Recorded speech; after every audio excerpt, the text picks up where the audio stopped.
It's showtime. In the world where critics roam, they take the movies to their throne. But we're here to break the mold. Media literate, behold. Every flick and every show, we dissect to let you know. Not with grace or high IQ, but with fun and laughter too. Media literate, we're the voice. No need for wisdom, just your choice. Popcorn in hand, take the ride. We'll guide you all through the tide.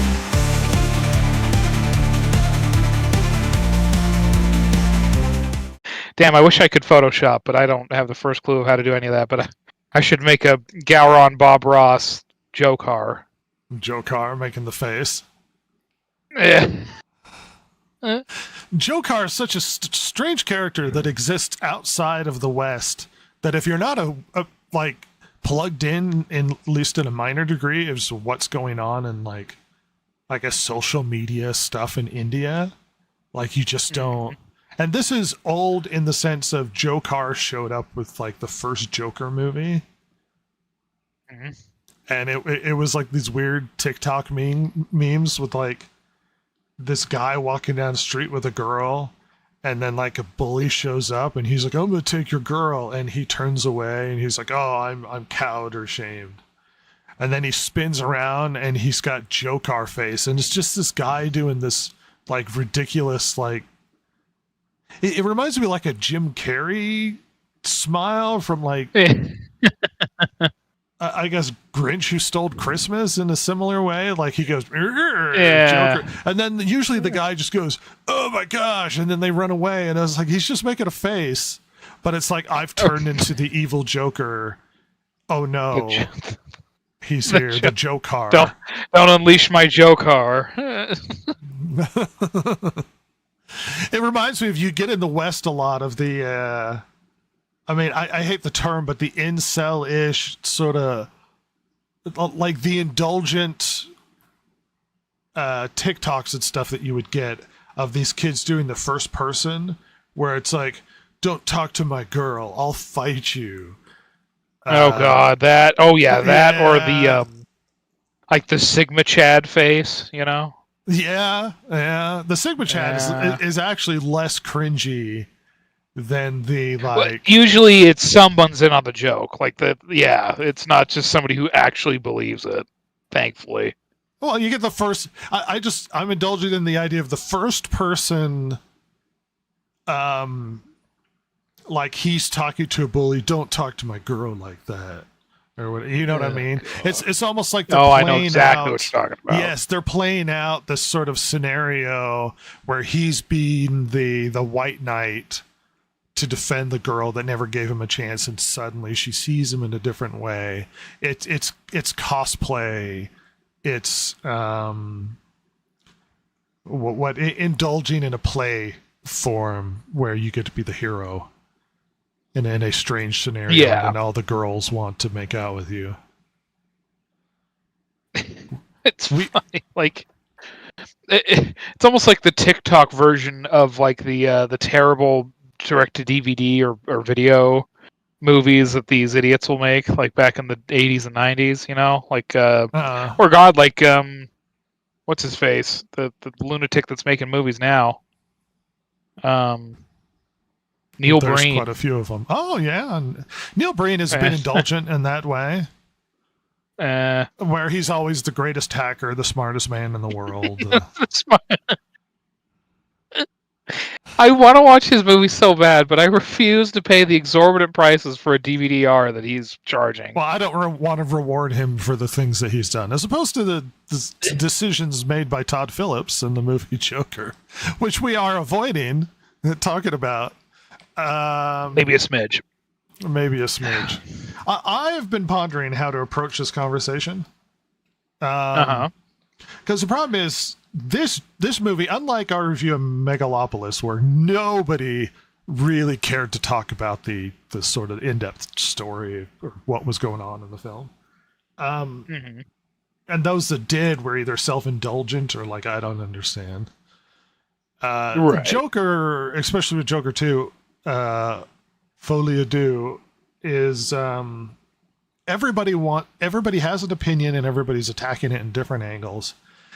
And I thought to myself, well, what more could one do when having a conversation about this film that is different than what everybody else has? Because it's like, well, I enjoy talking about these things, but in an effort to put this out in a published format on YouTube, you have to consider, it's like, well, what do I have to say that's worth sharing more than what everybody else has already said at this point about Joker 2, so to speak. Right. And before we get knee deep in sort of our take about what Todd Phillips has to say about this film, I'd like to approach this initially in the talking about the first film and why this film sort of doesn't work. Because the reason why the reaction to this film has been so negative, and we're going to talk about that, is because of this film being viewed in contrast to the first one. This film can exist, even if it wants to, and it doesn't. This film can't exist in a vacuum where it's seen as a film on its own. It exists almost reluctantly in the shadow of the first. And thereby, any conversation we have about this movie has to be in terms of what the first one was trying to say and what the second one isn't even really trying to say about its own movie. The second one only has things to say about the first one, which is strange. Yeah, absolutely. It only wants to talk about the first movie. And that's the thing. I think, I mean, we'll talk about it later, but that's like, despite the issues that it has, like why people are mad at it or whatever, even if it didn't do those specific things, this movie doesn't take you any further along. You know what I mean? Like it's redoing all the same stuff. But it has to redo all the same stuff because it wants to reiterate to you how wrong you are. Yeah. And that's the problem, because it just ends up being boring. But yes, sorry. Yeah, no, I agree. So in that context, give me a short synopsis of what you thought about the first film. What you thought was about, what you felt about it, sort of thing. So, it's about our main character, Arthur Fleck. He's sort of a loner, loser. He wants a life that he isn't really able to achieve, that of being a comedian and being someone who brings joy to others, whereas he is just sort of a super put down upon, his life kind of sucks, and it's about him having enough and being done and sort of delving into the worst parts of himself, of his own mental illness, and reaching to horrible lows in order to feel heard, I guess, or at least feel safe, maybe, if you want to be that way. But I really enjoyed the movie. I thought it was really fun. It's very moody. I love that late 70s, early 80s New York vibe that it has. I think that's a great place to have Gotham. I think that suits it really well. But it's also a Gotham, kind of Gotham, that we haven't really seen before. I guess I'd say the closest is 89 Batman, but that's like super Tim Burton-y, so it's not really. It's... Oh, go ahead. Well, I was about to say, Gotham always seemed to me to represent sort of the worst case scenario of a failed metropolitan area. It's like, yes. It's like the systems that are supposed to create a city that functions properly doesn't function properly.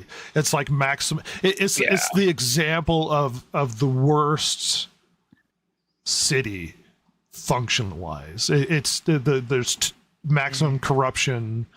The systems don't function in order to take care of the citizens in a way. The transportation doesn't doesn't function enough so that people can get to where they need to go in an efficient. It's like all of the worst case scenario of crime and poverty and homelessness and mental illness, and all of these things sort of culminate in the. It's like if you were to write the worst parts of LA and the worst parts of New York and the worst parts of like a lot of other big cities, and then culminate them into one location, which makes Gotham sort of its own character. Oh, absolutely, and in a way, sort of nebulous. I mean, I think that's why, at least in my opinion. Again, I'm not a huge Batman fan. I'm not a comic book guy, but that's why I think.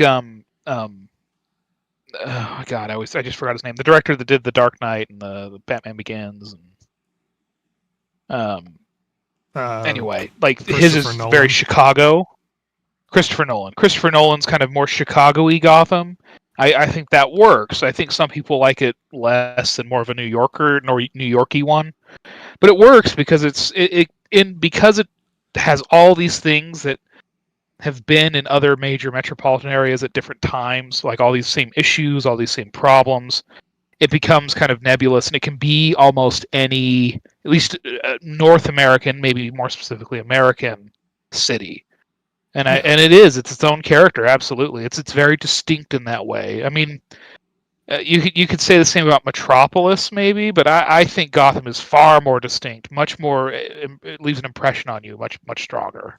Metropolis, I'll always seem to come across to me as like the idealistic city of the future. Yeah, like the hopeful, everything's working correctly. And the Gotham is everything is not working correctly. Across the river in Horrible Town. Yes, yeah. But yeah, I really liked it. I thought it was a really. At the time, I thought it was a very clever way to kind of pay homage to those like kind of moody, gritty 70s, 80s movies, while using DC character and IP, and kind of elevate it to that sort of feeling and standard. And I thought that was really great. That was very clever, and obviously it seemed to have struck a chord because it did very well. Oh yeah, highest grossing rated R movie of all time until we got to Deadpool. Yeah, and Marvel couldn't let that stand, by God. No. I think on a human level, the Joker is a fascinating character piece about a man who feels marginalized and separated, but it's just desperately trying to sort of be normal, I guess, and fit in. He wants to be a part of things, and he feels like he has a purpose, which is to help people, but he is minimized by sort of an internal mental issues that he is constantly trying to suppress. Sort of like, I always saw the internal, the issue he has where he laughs in uncomfortable situations as representative of sort of him trying to suppress what might he indulge in naturally. That he's trying to be a part of things, and the internal natural inclination of him is to indulge in sort of, I guess, the more inappropriate aspects of his personality, whether or not that's brought on by mental illness or not. Mm-hmm. Yeah. There is, you could interpret his desire for attention or to be noticed as a big aspect of it. I find a slight contradiction because obviously there's a speech at the end where he's talking on the Murray show, where he talks about nobody pays attention to you. You could be laying in the street and people would walk over you. But I find there's a slight contrast to that message, because if it was about his desire for attention, you wouldn't have had scenes where he's in the bathroom, so almost gracefully embracing the parts of himself that he'd been suppressing. Yeah. Because that would be more of I am publicly embracing the adulation or the attention, as opposed to this transformative moment that you get in the first film where he's in the bathroom and he's sort of letting go of wanting to, I guess, suppress his natural desire to indulge in, I guess, darker aspects of his personality, and simply letting go, and that letting go has given him more peace and joy in a maniacal negative sense. Like it's almost in a direct way in the second film. They have, and I know this has been talked about before, so I don't want to talk about it excessively. But Jung talks about the shadow personality and the aspects of your personality that the darker part that's in contrast to the ego, where you're trying to sort of suppress it. And he's sort of indulging in that, and not like he has a literal mental issue where he laughs when he's uncomfortable, but now he's letting that go. He's no longer taking the medication. He is fulfilling, I guess, almost like a butterfly coming out of the cocoon of a person that's no longer pushed down by everybody, but sort of embracing sort of a fulfillment of his personality, I guess you could say. I never saw or interpreted the Joker's personality as a separate. This is fulfilled Arthur, right? Yeah, for sure. Yeah, at least like you said, at least the super negative aspects that both himself and his mental illnesses may present, for sure. Totally. Yeah, it was never like a dual sort of thing. It was a trying to suppress and be normal, and then just saying, screw it, I'm not going to do that. I'm going to just let myself be who I am, whatever that may be. And it turns out is mostly negative. Right. Well, and obviously we could get to that later, but there's a contrasting aspect to viewing this film in comparison to how audiences got attached to these characters. And some people interpreting that as Arthur being a bad guy and sort of using that as a model to interpret how you're supposed to view things if you're marginalized in that way as well. Almost like how people were concerned with the interpretations of things like Taxi Driver, where somebody who might feel marginalized or pushed out of society is going to model themselves after the main character in Taxi Driver, and that you shouldn't do that. I relate to Arthur Fleck in a human sense. I don't relate to Arthur Fleck in it's like you understand the indulgence of the flash in your mind of like, this person's treating me poorly, I could just punch them in the face. But those indulgences you don't do because you're associated in society and you have your ego has control over your shadow self in the Jungian sense. Right. So this is Arthur indulging in that. And so I can relate to simply letting go of your impulses and just doing it. Just be like, oh, I'll just shoot you in the face or whatever. It's like, oh, screw you. Yeah. Sort of thing. So it's not like I'm praising it, but I understand the human characteristics of this individual. People always like to divest certainly the negative aspects of human nature, of like, oh, almost like it's a foreign thing, and it's not. It's a part of everybody. Totally. The evil nature of mankind isn't so foreign as people seem to make it think. Once again, not praising that part of it.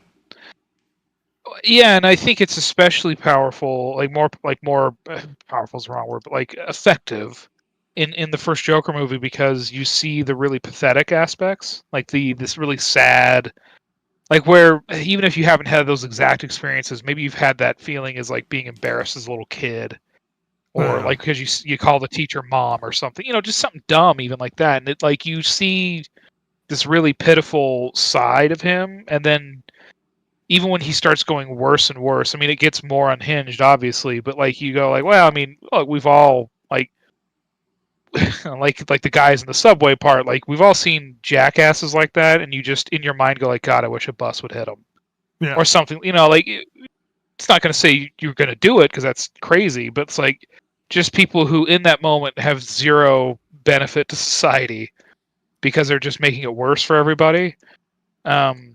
But obviously, you know, embracing that it's not healthy, and yeah, totally. Like you can see, you can understand how he feels in a human sense, even if it is horribly negative, and you would never actually do that or want to.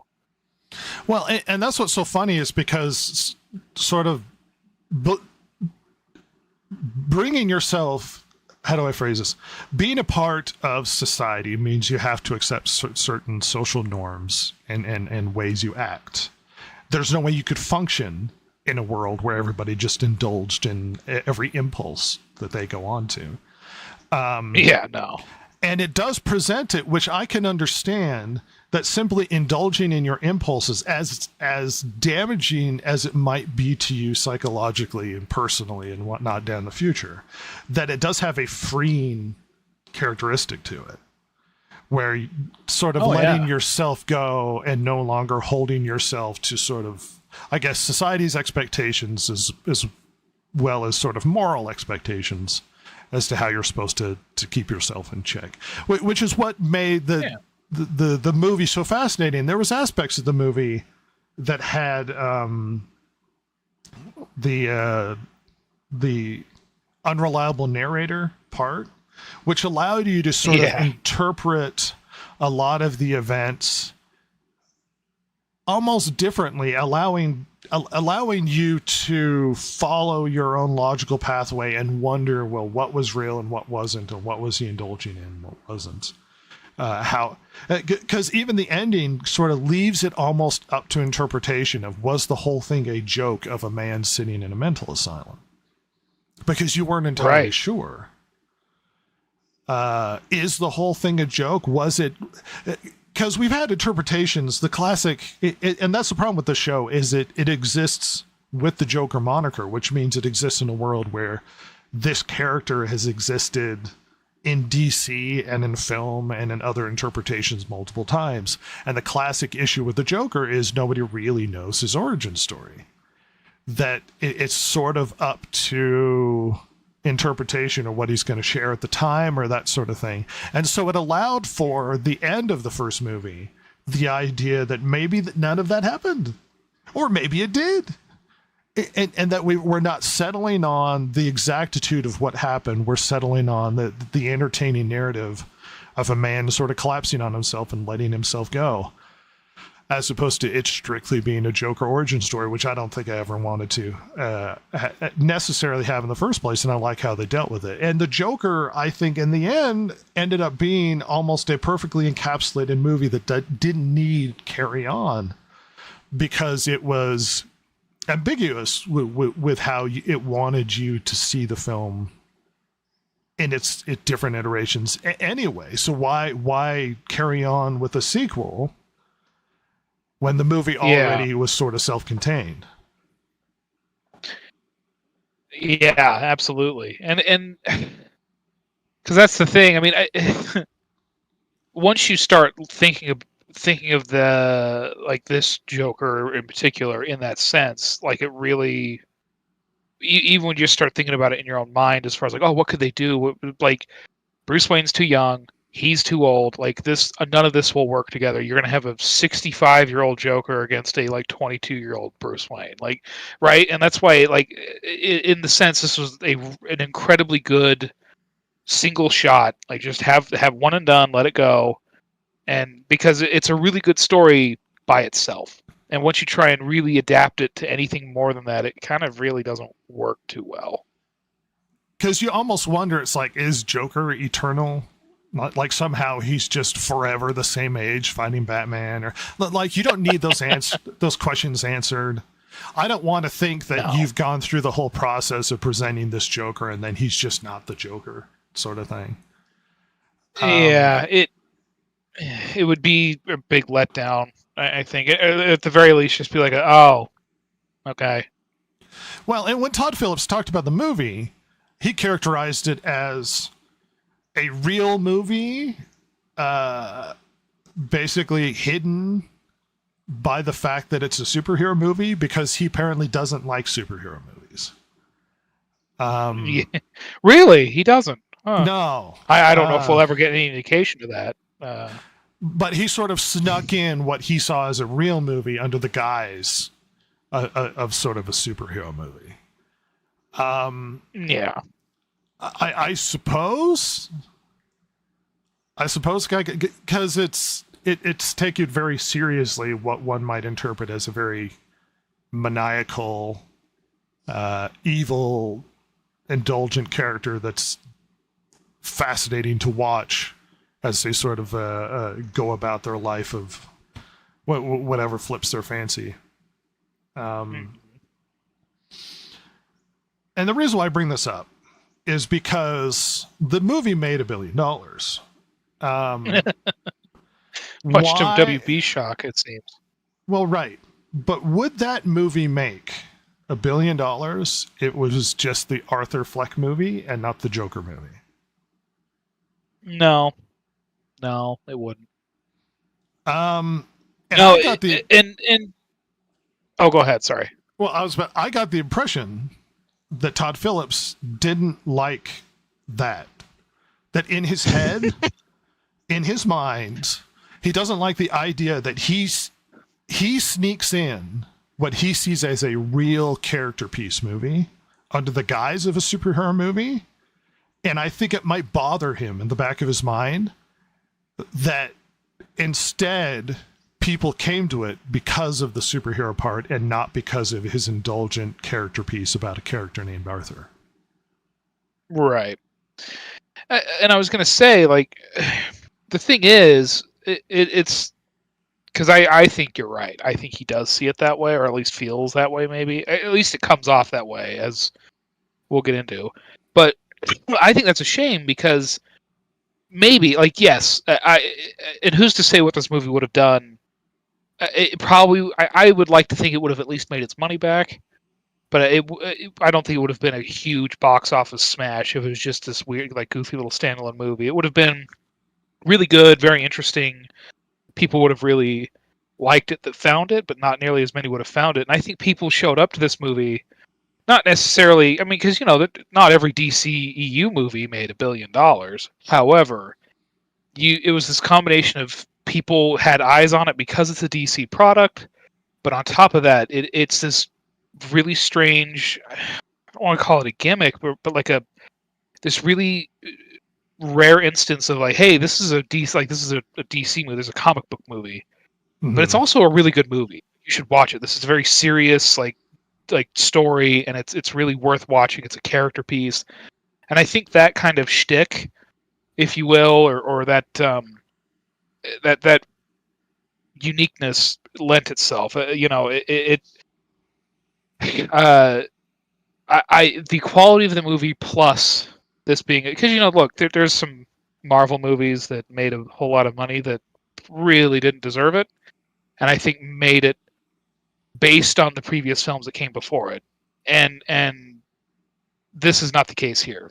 I think this movie, yes, it had more eyes on it because of it being an IP, but it kept bringing people in because of its quality on top of that, and that's something, I mean, you know, for the budget it had, for the characters it used, and granted, Joker's a very large character in the DC world, but he pretty much used one. He didn't have to jam pack it full of every single super cool DC baddie or good guy you've ever heard of. He had a guy, and the fact that it made $1 billion it's awesome. That's really it's a feat very few people have managed, and as a director, he did. And so it's a shame that he feels that way. Yeah. So, and I would like to throw in a couple of variables. One is this happened at the height of superhero movies. Oh yes. 2, the Joker's probably the most popular villain of all time, cinematically and comic book wise. And 3, this movie he's got to be. Yeah. Yeah, this movie also happened in a world where we had a already sort of a very beloved and dramatic interpretation of the Joker with The Dark Knight. Mhm.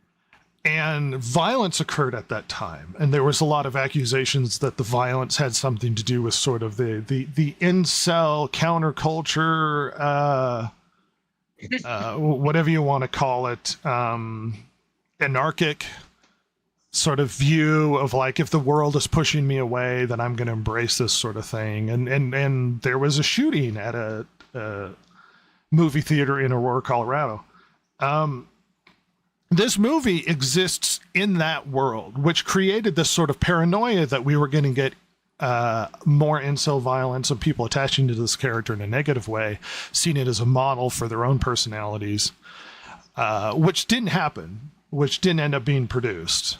But there was a lot of paranoia about that, and which created an almost interest in it because of that.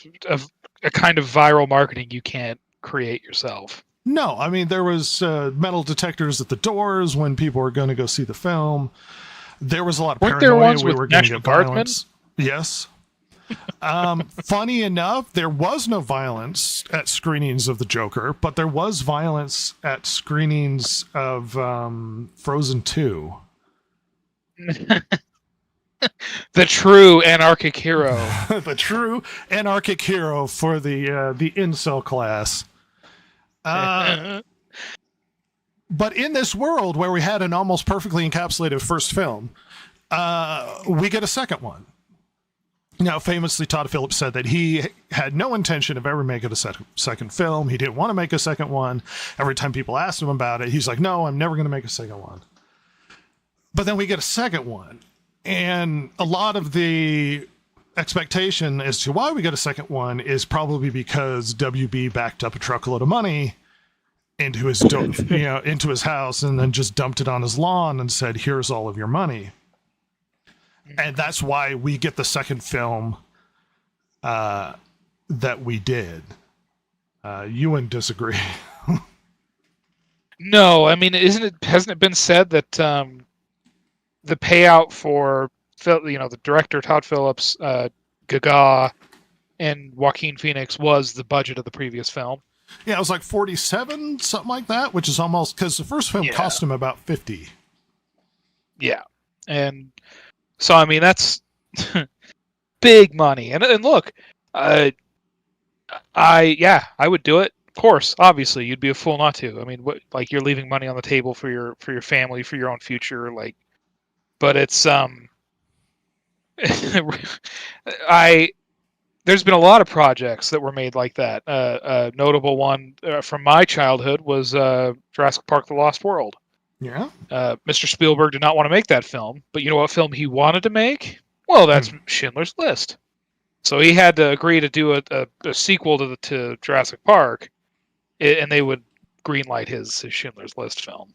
Or was it Saving Private Ryan? I think that was Saving Private Ryan. And then he had to do Jurassic Park 2 first. You do the big blockbuster to pay for your passion project.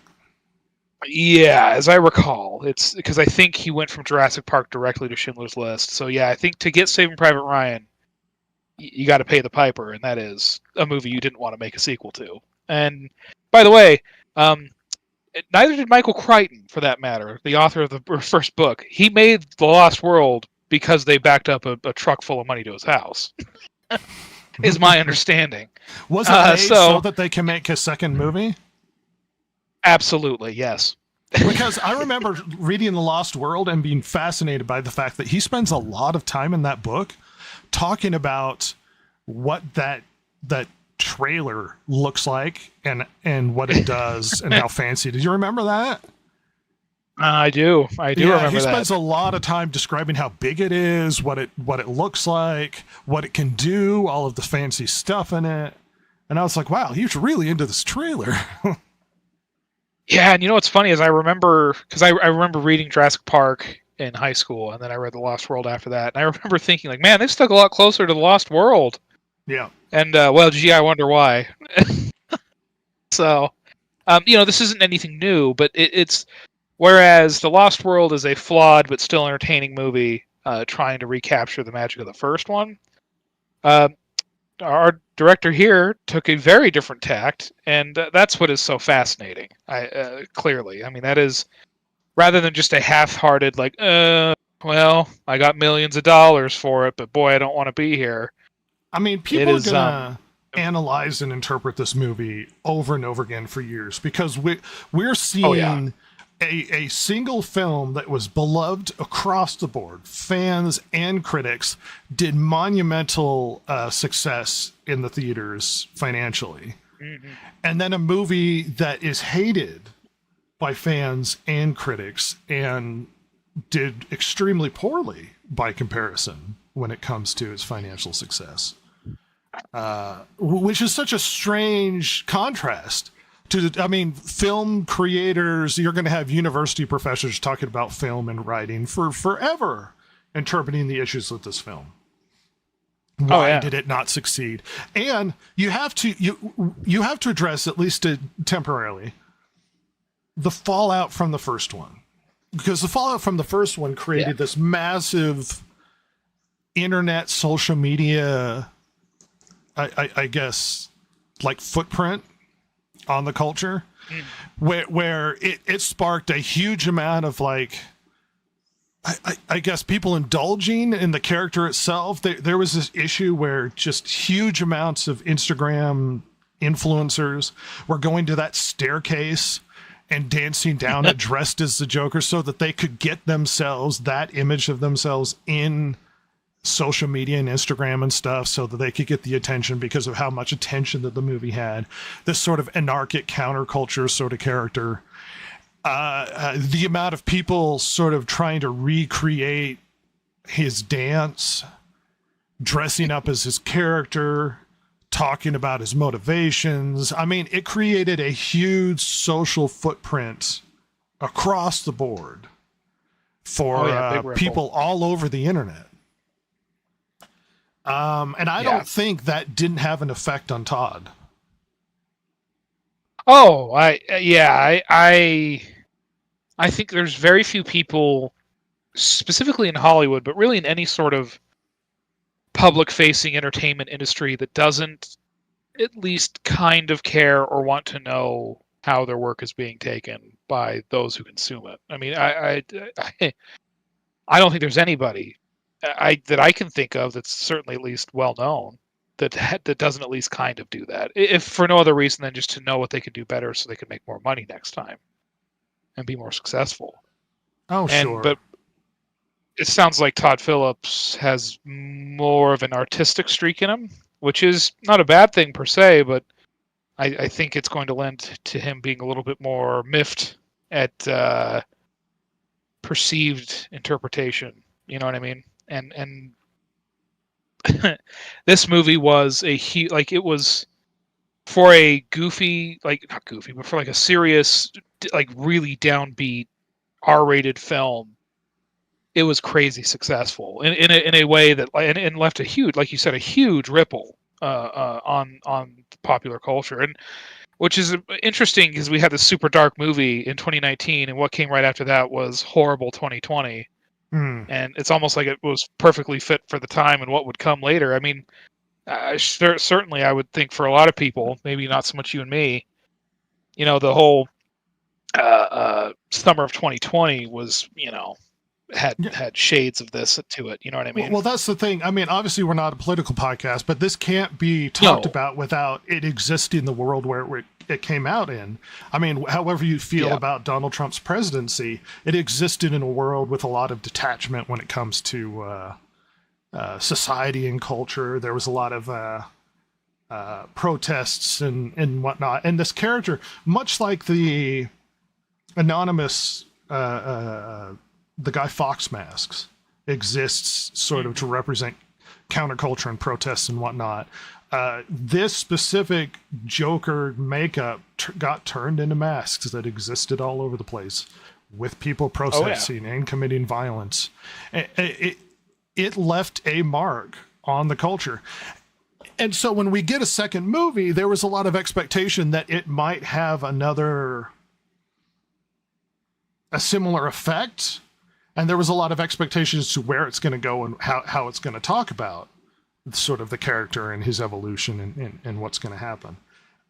Which brings us to, not to avoid the direct conversation, but that brings us to the movie itself. And the movie starts out as a cartoon. What did you think about that?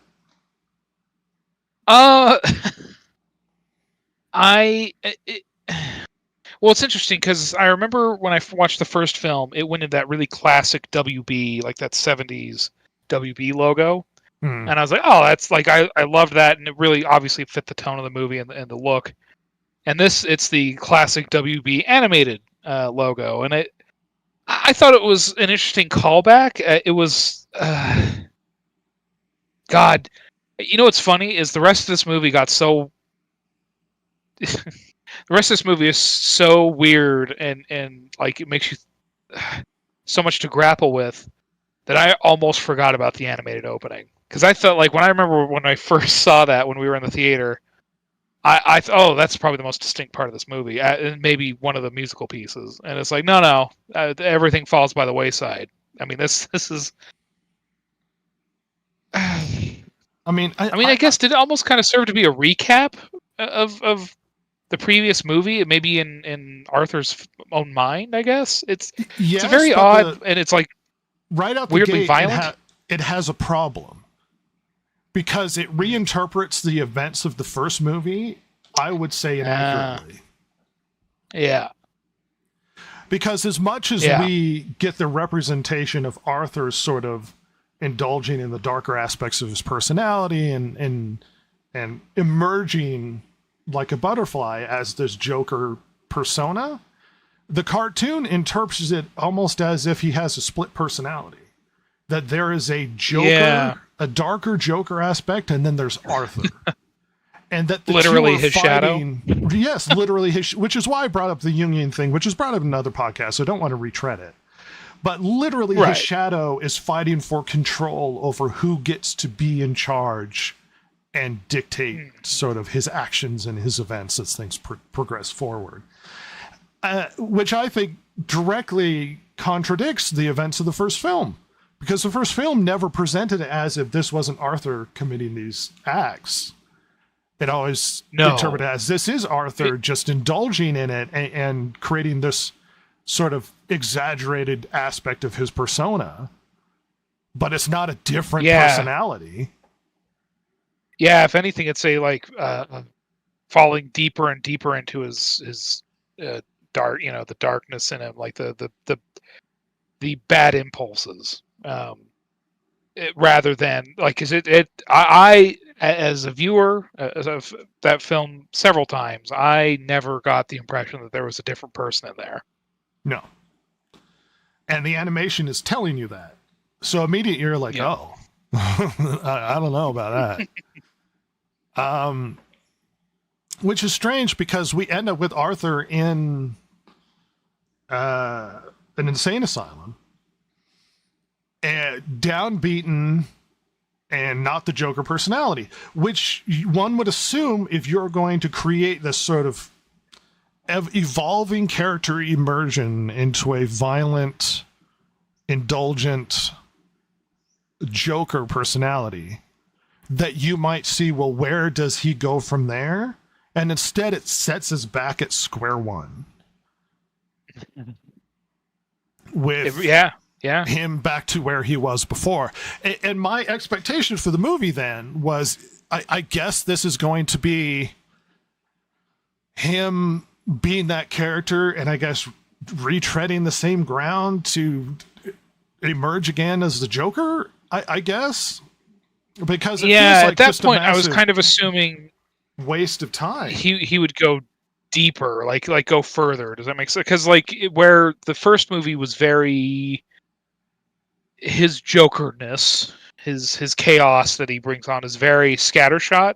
Like there's no, like, it's just him in situations and just escalating things horribly. Whereas, at least in previous iterations of the Joker, we've seen, like, yes, it's chaos, but it's a plan to him, right? Right. And I was thinking, like, because he's in this situation where because we've seen in previous films where he does use people from the insane asylums as his flunkies, where he does use very public places to try and sow discontent and chaos. Whether it's the courtroom or the asylum, I thought, oh, maybe he's going to start using these situations to his advantage in more of a planned way, at least to him. And well, as we go on, we'll see if that happens. But I don't know. Yeah, kind of. It didn't. And but, they could have we'll done go something. Yeah, well, they could have done something in terms of like, well, they have him heavily medicated, and so yes. that part of him is being suppressed. Like they could have done something like that, but they didn't. Yeah, I mean, there's kind of an aspect of it, but then later on in the movie, it's not, and we're still like almost kind of at the latter like third or beginning of the latter third part of the first film in terms of where he is at mentally. You know what I mean?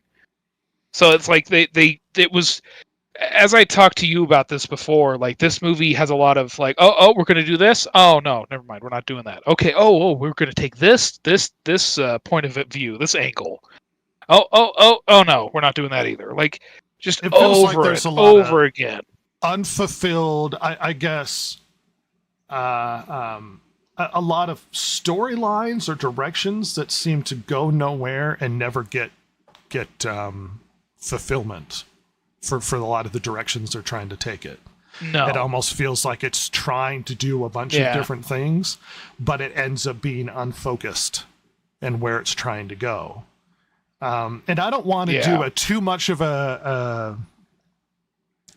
point by point of the film. We're going to talk about sort of the events and whatnot, but the more interesting act is the meta narrative. If you want sort of a point by point analysis, there's plenty of podcasts out there. But his character is basically torn down, and there's not a lot to him. He doesn't really talk for a while for the first part of the film, and like he's just silent. And the first thing he says is he asks for a cigarette from his lawyer. Oh yeah. Mm-hmm. But like there's nothing going on with him. He is no longer the character that we ended the first film with. And it isn't until they take him past a music room that he sees somebody who deliberately is taking interest in him. And that somebody ends up being Lee or the Harley Quinn sort of character that sort of takes over a lot of the impetus for him no longer being in this rut in this insane asylum. Because he eventually gets allowed to be in the music room, and she becomes a catalyst for encouraging him to re-enter the Joker persona. I guess you could say it. Yeah. She's very much egging it on and like trying to reignite that inside of him and like draw it out of him. Very much so. Yeah. Seems to have been desperately attached to him as, I guess, his public person. I mean, they made a TV movie about him that she claimed to have watched multiple times. She is obsessed with the character of the Joker. And what we have is Arthur. Mm-hmm. And she wants the Joker, which is an important aspect to this, because her, much like it seems Gotham City itself, wants the Joker. And instead we have Arthur. Arthur, sort of a more disappointing, uninteresting personality. And that theme sort of carries a lot through the film. Go ahead. Oh, I was just going to say, like a very downtrodden, like he's very pathetic. I mean, at the beginning of this film, he's I mean, like you said, we're right back at square one, and they want who we wanted, I guess, or where we thought he was left off, and it's not there. And he seems resigned to his position in this prison, and that a lot of the show is building towards his eventual trial for the things he had done, for the 5 people he had killed. Yes. And this trial is going to be this massively public spectacle. People are interested in what's going on.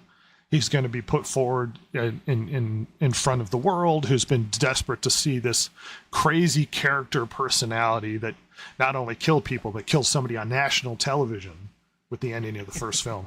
By the way, spoilers. Right. If you were expecting no spoilers. Spoilers for a 5-year-old film. Yeah. Well, not just a 5-year-old film, but this film. Like, we're not going to do an in-depth review without actually talking about the events of the film. Oh, yeah, absolutely. Yeah, sorry, guys. I mean, it's whatever. We ain't the spoiler-free variety. You've plenty of those around. Go find them. If you're looking for a spoiler-free variety, click on the video that's 10, 15 minutes long, not the video that's an hour or so. Like, that's the bad move to make, by the way. Yeah. But how do you see the movie unfolding and where it's trying to take us here?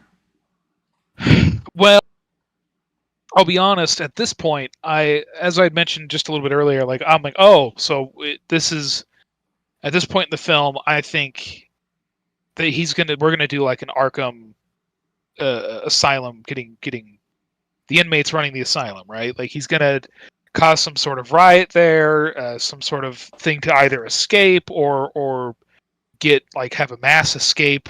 That in my mind as I'm watching the film, that's where my mind went. Like, oh, okay, so we're gonna have an Arkham story where he's gonna start using his fellow mentally ill to get what he wants, whatever that may be at this point. And I figured it was going to be to get out, so he can go on a bit of a Bonnie and Clyde run with Lady Gaga. Yeah. With Lady Gaga. So the movie, here's the thing. Arthur's personality in the first movie had a lot of things he wanted for himself that he could never get. There's this whole side thing with his apartment neighbor where he had this infatuation with her, and he created this whole relationship that didn't exist, where they're going out, they're talking to each other and whatnot, and none of that happens in the movie, sort of at least how they present it, that he wasn't doing those things. And now, because of him being this Joker character, he's now getting a romantic interest, indulging in the part of him that was fantasizing about that, but not actually getting that realistically. Now he's actually getting that because this new character is attached to sort of his butterfly persona that came out in the first movie. But the problem is his butterfly persona that came out in the first movie is no longer there. So now she desperately wants to see that person who isn't here. Yeah. And I suppose we could start going into where this podcast is going to take a different track than most other podcast or most other conversations about this film. There is an overarching meta sense that happens in this movie that most people don't seem to be talking about. So I'm going to address how we see the film. In many ways, Harley Quinn's character, Lady Gaga, represents an aspect of the audience that wants to see the Joker in the movie. She is the fangirl. Yeah. She is desperate to see his fulfillment as a character, to spring up and do what the audience wants to see in a second movie. The Joker running amok and being that person that we want to see. But the problem is, the director knows that that's what the audience expects in the second movie. And so he's almost written proxies into this film. Gotham City wants to see the fulfillment of the Joker. Harley Quinn wants to see the fulfillment of the Joker, the character we saw at the end of the first one. The literal audience at home, well, in the theaters, wants to see this character fulfilled. And they're egging him into sort of emerging as the indulgent character who ends up taking over the courtroom, the personality. there's some weird sort of, I don't know if you call it hypocritical, aspects of the movie that disagrees with itself. Because Arthur indulging in the fantasy of what he wants, and the audience and Harley and everybody else asking for him to be what they want, are the same thing, which is not what the movie tells you at the end. Because when Arthur indulges in fantasy, he goes into these fantasy aspects, because there was a lot of negative reception when this movie was first announced, because we all heard it was going to be a musical. And in the end, it didn't really end up being a musical. It was kind of partially a musical, because what the musical aspects of the film was Arthur Fleck indulging in fantasy. Sort of thinking about his relationship with her, what he wants to do, him singing about his feelings, and that those aren't really happening. That it's just him imagining, indulging in that fantasy. And the problem is, the movie at the end, he's like, well, I'm not that person, because apparently he has rejected the Joker thing and he's just Arthur, despite the fact that the movie is telling us that that's his indulgent dream aspect of what he wants, which is confusing, because that's not what the movie presents. And that's what the audience wants. And that's what the Gotham City wants. And that's what Harley wants, which makes this an odd aspect of the film, where we get singing moments of him talking about his desires and his feelings and what he wants and whatnot. But in the real world, that's not what he wants. And it's a strange aspect of the film, the musical part, because it's almost like it's lying to us.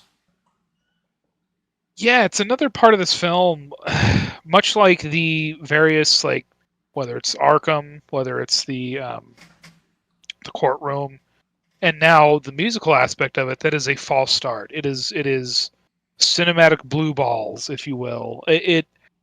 Because you and I mean, because I was probably, between the two of us, far more open to the musical aspects of this going into it than you were, I would say.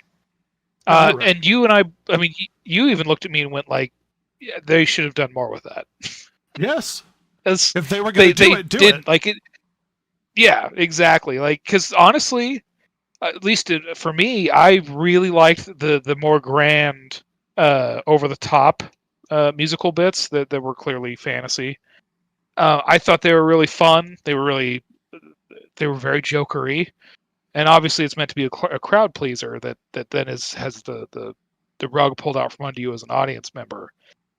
And this whole movie is that way, every aspect of it almost, and to the point where, because that's always going to be a thing in certain movies, where you don't get what you want per se, but every single aspect of it is just like, we're going to do that. No. Oh, we're going to, maybe it's going to, courtroom drama with Joker. Oh my God. Let's see how that plays out. How could this chaotic, crazy person with a cultish following, I mean, they don't follow the regular rules. They don't, no, we don't care about that either. Done. Don't care. And down to the musical aspect, which they super used to push this film in advertising. To a point that I think for a lot of people it hurt wanting them to go see it. Because they didn't want it to be a musical. Yes, the most common negative response you get on things like Rotten Tomatoes with reviews and stuff is the music aspect. That's the most common reviews that I see. It's mostly just like, I didn't like the music or whatever. And it's like, I mean, if you like do the that, really bare bones. Yeah, if you're to do that, then do that. But even the trailers lied to you, because the trailers are manipulative, by the way. They don't tell you really what the movie is. They're trying to sort of short-term characterize the story in a way that makes you think it's going to be something. And in the trailers, they showed a lot of the musical, indulgent fantasy aspects of Arthur Fleck, which made you think he's going nuts in a courtroom and bashing the judge's head in, which everybody wanted to see Joker doing, being crazy Joker. You know what I mean? Yeah. But but that's not what happened. We didn't get any of that. That was all his fantasy. That was all him indulging in sort of his desires or what he wants to do. Which here's the thing too. I it would still make for a not as good movie, but where this movie has a tendency to just tell you outright what was or was not real in the first movie. See, that could have been an aspect of this movie. Be like, oh, well, like, he just keeps indulging in fantasy. Is it real? Is it not? Like, what is, like, they don't do that either. Like, not, like, it would have it's been just like, nah, that was just in his mind. It would have been fascinating to see the sequence of scenes and then try and figure out which ones were really happening and which ones weren't. Yeah, that would have been an absolutely. interesting movie to try and parse out. Yeah. You know, some people might interpret me sort of interpreting the film in a meta sense, where the audience and Todd Phillips' intentions and stuff are transposed into this film in a literal sense as being perhaps somewhat indulgent and overreading it. Now, I will explain that the reason why I interpret it this way is because the interests and the motives of a lot of the characters coincide with the outside interests and motives of the audience and Todd Phillips and how he wants to interpret the film. Because Todd, yes, believe it or not, did not like how people interpreted the first movie. And in a strange sense, we get a film that is almost readdressing Arthur Fleck's characteristic, like who he is. You might ask yourself, well, we have this aspect of this Harley Quinn and in Gotham and whatnot. Everybody wants to be the Joker, and that's what the audience literally wants in the real world. They want him to fulfill himself as the Joker. We want to see the Joker do crime or whatever. But Todd Phillips is upset because that's not what he wanted you to get out of the first movie. No, and we can get into what he thinks he was talking about. So instead, he made a film that is readdressing your interpretation of the first movie, which is strange. And you might go, well, how was that? He literally puts on trial the first movie and drags in characters from the first movie to have conversations with about the events of the first movie. Talk shit about Arthur and Joker. Yes. In many ways, people say, I've seen interpretations on the internet where they essentially say that this movie seems to almost hate Arthur Fleck and treat him like crap. Yeah. When it's about him, which is kind of strange. And on the other hand, this reminds me of a piece I saw in Variety where Variety made the argument, which is fascinating, that the villain in the movie is the audience. Hey, you know what? I don't know if I disagree with that. No, I think I might agree with that. I don't know if I disagree with that either. That's actually quite a clever way to put that. Yeah, that the villain of the movie is the audience and what their expectations are for what they want out of the film. Because the film takes us from this insane asylum by tearing down the character and then takes it into a courtroom by readdressing the events of the first movie. And the audience keeps saying, why isn't he the Joker? So eventually he indulges in the Joker thing and he lets go of his lawyer. And then does the trial himself by representing himself as the Joker, painted up as the Joker. And he plays up to what the audience wants. He plays up to the audience, literal audience in the theaters. He plays up to the love interest who wants him to be that character. He plays up to Gotham City who wants him to audience in the courtroom. And they love it. They love every moment of it. And a lot of it is this indulgent him being the Joker everybody asks him to be. And I know we're skipping over events, but a lot of it's just dull, goes nowhere courtroom stuff. But in the end, he gives a speech about how it's not really him, that there is no Joker, there's just Arthur Fleck. And he never wanted to be this thing. And just the whole audience just deflates. Literally in the theater and in the movie. Harley Quinn no longer likes him or is attached to him because he's not fulfilling the characteristics that she wants him to. The audience in the theater doesn't like it because he's not fulfilling the characteristic that they want him to. And the audience in the theater is like, this is not the Joker I wanted to happen. And it deflates the whole movie. Because in a sense, Todd Phillips seems upset with how we liked the first film. Why don't you talk about what the movie seems to contradict with the first movie? Well, I like you mentioned earlier, there's an aspect of the first film where you're not sure, like, what part of this is reality, what part isn't. Is this all a joke from a guy in a mental ward? And it just, I mean, right from the very beginning, it tells you, nope, it wasn't. This is what was real. This is what wasn't. Because I think it's sort of implying that because it at the end of the first film, like, oh, did he kill that therapist that was in there trying to talk to him? Nah, he didn't do that. But he did kill those other people, including his own mother. And like it just like tells you all the things that were and were not real. In addition to that, like I think Variety, I think certainly in a meta sense, has it right that the audience is the villain. But honestly, it like you had mentioned earlier, it hates Arthur Fleck in this. Whereas before he was very much more sympathetic. They wanted you to, like, at least the first movie made you feel like yeah, he's not good, but it's very sad. It's pathetic. Like, he's been pushed to this. Like extenuating circumstances have made a bad situation much, much worse for him. And in this one, it's like, nah, he's garbage. He's so garbage, he won't even accept what's put right before him. And he'll puss out with that too. The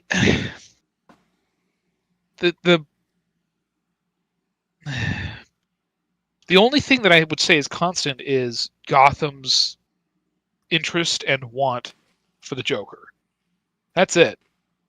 I mean, beyond that, this movie it just resets right back to square one to tell you everything again. And this time, I'm going to explain it out to you, you idiots, what I wanted you to get from it. Well, let me read some commentary from Todd Phillips. Okay. He realized that everything is so corrupt. It's never going to change, and the only way to fix it is to burn it all down.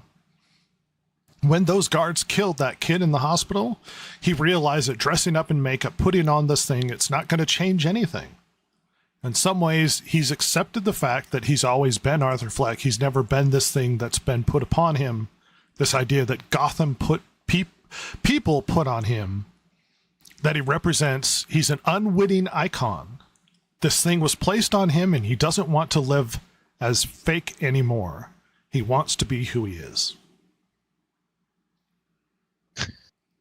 Which, wasn't that the thing they were trying to deal with in the first movie? Was like, oh, what is he? Because his fantasy, I mean, again, and this is how the movie came off, I think, to basically everybody, was his fantasy is being someone who will shoot those guys in the subway, who will get on the impression TV that the world won't change, that he's using the Joker character in a way to change the world, and he realized he can't change the world, he just wants to be Arthur, that he was some sort of activist in a sense? No, absolutely not. And I think that was one of the interesting things in the first movie, that people wanted him, people did want him to be more, to represent something, and the reality was he could represent anything, because this was all just for him being Joker, being Joker was just a way to indulge in the dark parts of his own mind, of his own heart. Not, he didn't have any, like, he was just upset and mad at the world as it had Yes. treated him, not at Well- any specific thing. Well, this statement contradicts the end of the movie. Yes. There's literally, literally the talk show host at the end says, well, do you have a political message or something? And he's like, no. The literal line, the most famous line in the movie is, this is what you get when you whatever, beat up or treat somebody with mental illness poorly, sort of thing. And he shoots him. Yep. He has no political message. He's saying, this is what you get when someone like me gets treated that way and turns into what you see before you. At no point, and let me reread this. When those guards killed that kid in the hospital, he realizes that dressing up in makeup and putting on this thing, it's not changing anything. In some ways, it's accepted the fact that he's always been Arthur. He's never been this thing that's been put upon him. What do you mean put upon him? He dressed up this way. He indulged in it. He was literally dancing with blood on his face, embracing the character that he's created. Nobody put that on him. And by the way, the fact that another way, at least in the first movie, that it seems to me this was all personal for him, like the things he was doing, rather than like a some sort of grander societal thing. Even though he'll like kind of use that vague terminology, but it's all from a personal point of view. Look at the people he kills. Those 3 dickheads on the subway, the mean clown, his own mother, and then Murray. And what do all those 5 people have in common? They were assholes to him. They did something to him personally. Yeah, it's not indiscriminate. Whether it was his mom abusing him, whether it was those guys being, abusive to him on the subway, Murray making fun of him, like bringing him on, because like it's implied that, like, yeah, I know why you brought me here. You brought me on here to make fun of me. Like, yeah, because of the stand-up I'm not that going to people do that. That stand-up people saw. Right. And like that's so. He had opportunities to kill cops. Yeah. And he didn't. No. Because in Arthur's world, they didn't hurt him, but these specific people absolutely did. So they got to go. So I don't like that. Is so putting weird on the makeup isn't changing anything, as Todd Phillips says. No. He realized it's not changing anything. Yeah, yeah. That's why he did it. Absolutely, it was to change the world. To be a devil's advocate, is he speaking? Is he pronouns pal? Is he like? Is Todd Phillips speaking a little too generally here? Does he mean changing things for him personally, for Arthur personally? Well, let me reread it. But he realized that everything is so corrupt, it's never going to change, and the only way to fix it is to burn it all down. When those guards kill that kid, he realized that dressing up in makeup, putting on the thing is not going to change anything. He's talking about society. Yeah, he super is. Yeah, so that's ridiculous then. At no point in the first movie does that ever, at least from my perspective, implied. Gotham wants it to be. There is like, because there's several points in the first movie where he runs into people. They're like, yeah, I love what he represents, and this it's like, well, it's nothing. It's a blank canvas. That's why they like him. But for him, where it came from, it was all personal. It was. I've got another few lines for you from Phillips. The sad thing is, he's Arthur, and nobody cares about Arthur. Lady Gaga's Lee never says Arthur in the film until she leaves him on the steps he danced atop in the original movie. She's realizing, I'm on a whole other trip, man, and you can't be what I want you to be. This is literally the director saying he is sad that he's Arthur and the audience doesn't give a crap about Arthur. Because I think he's in love with the Arthur character. And he's annoyed at the imposition of the Joker personality that everybody cares about the Joker and they don't give a crap about Arthur. And this movie is talking about that.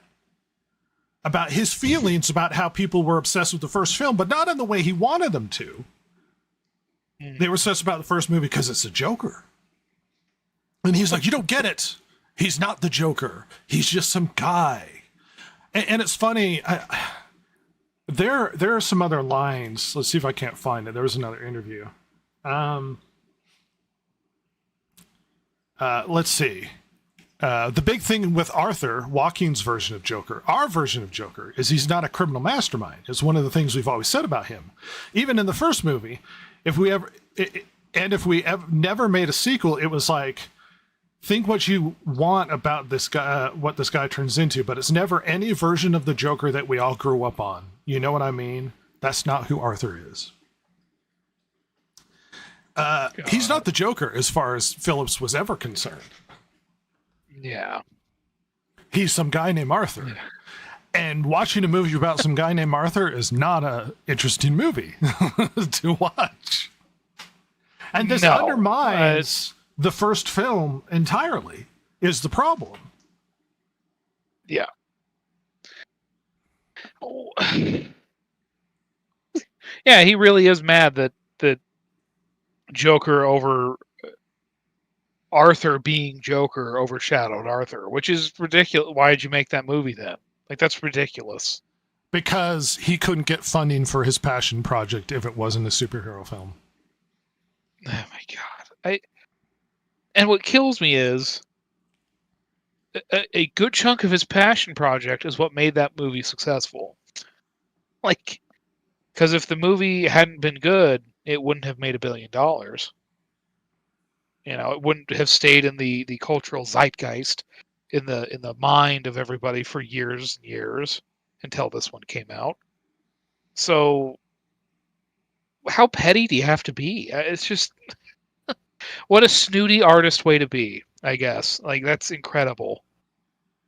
Well, and especially with people interpreting things like IGN had an interview with him, and they asked him.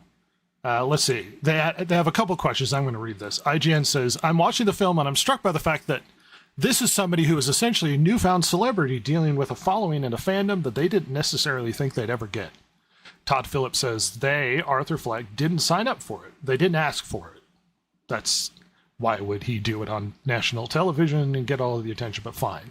He was trying to be a stand-up comedian and get attention, but fine. He didn't ask for this, despite the fact he wanted attention. But, you know, whatever, Todd. Yeah. IGN goes, and so then is the film in a way a commentary on fan entitlement or even toxic fandom?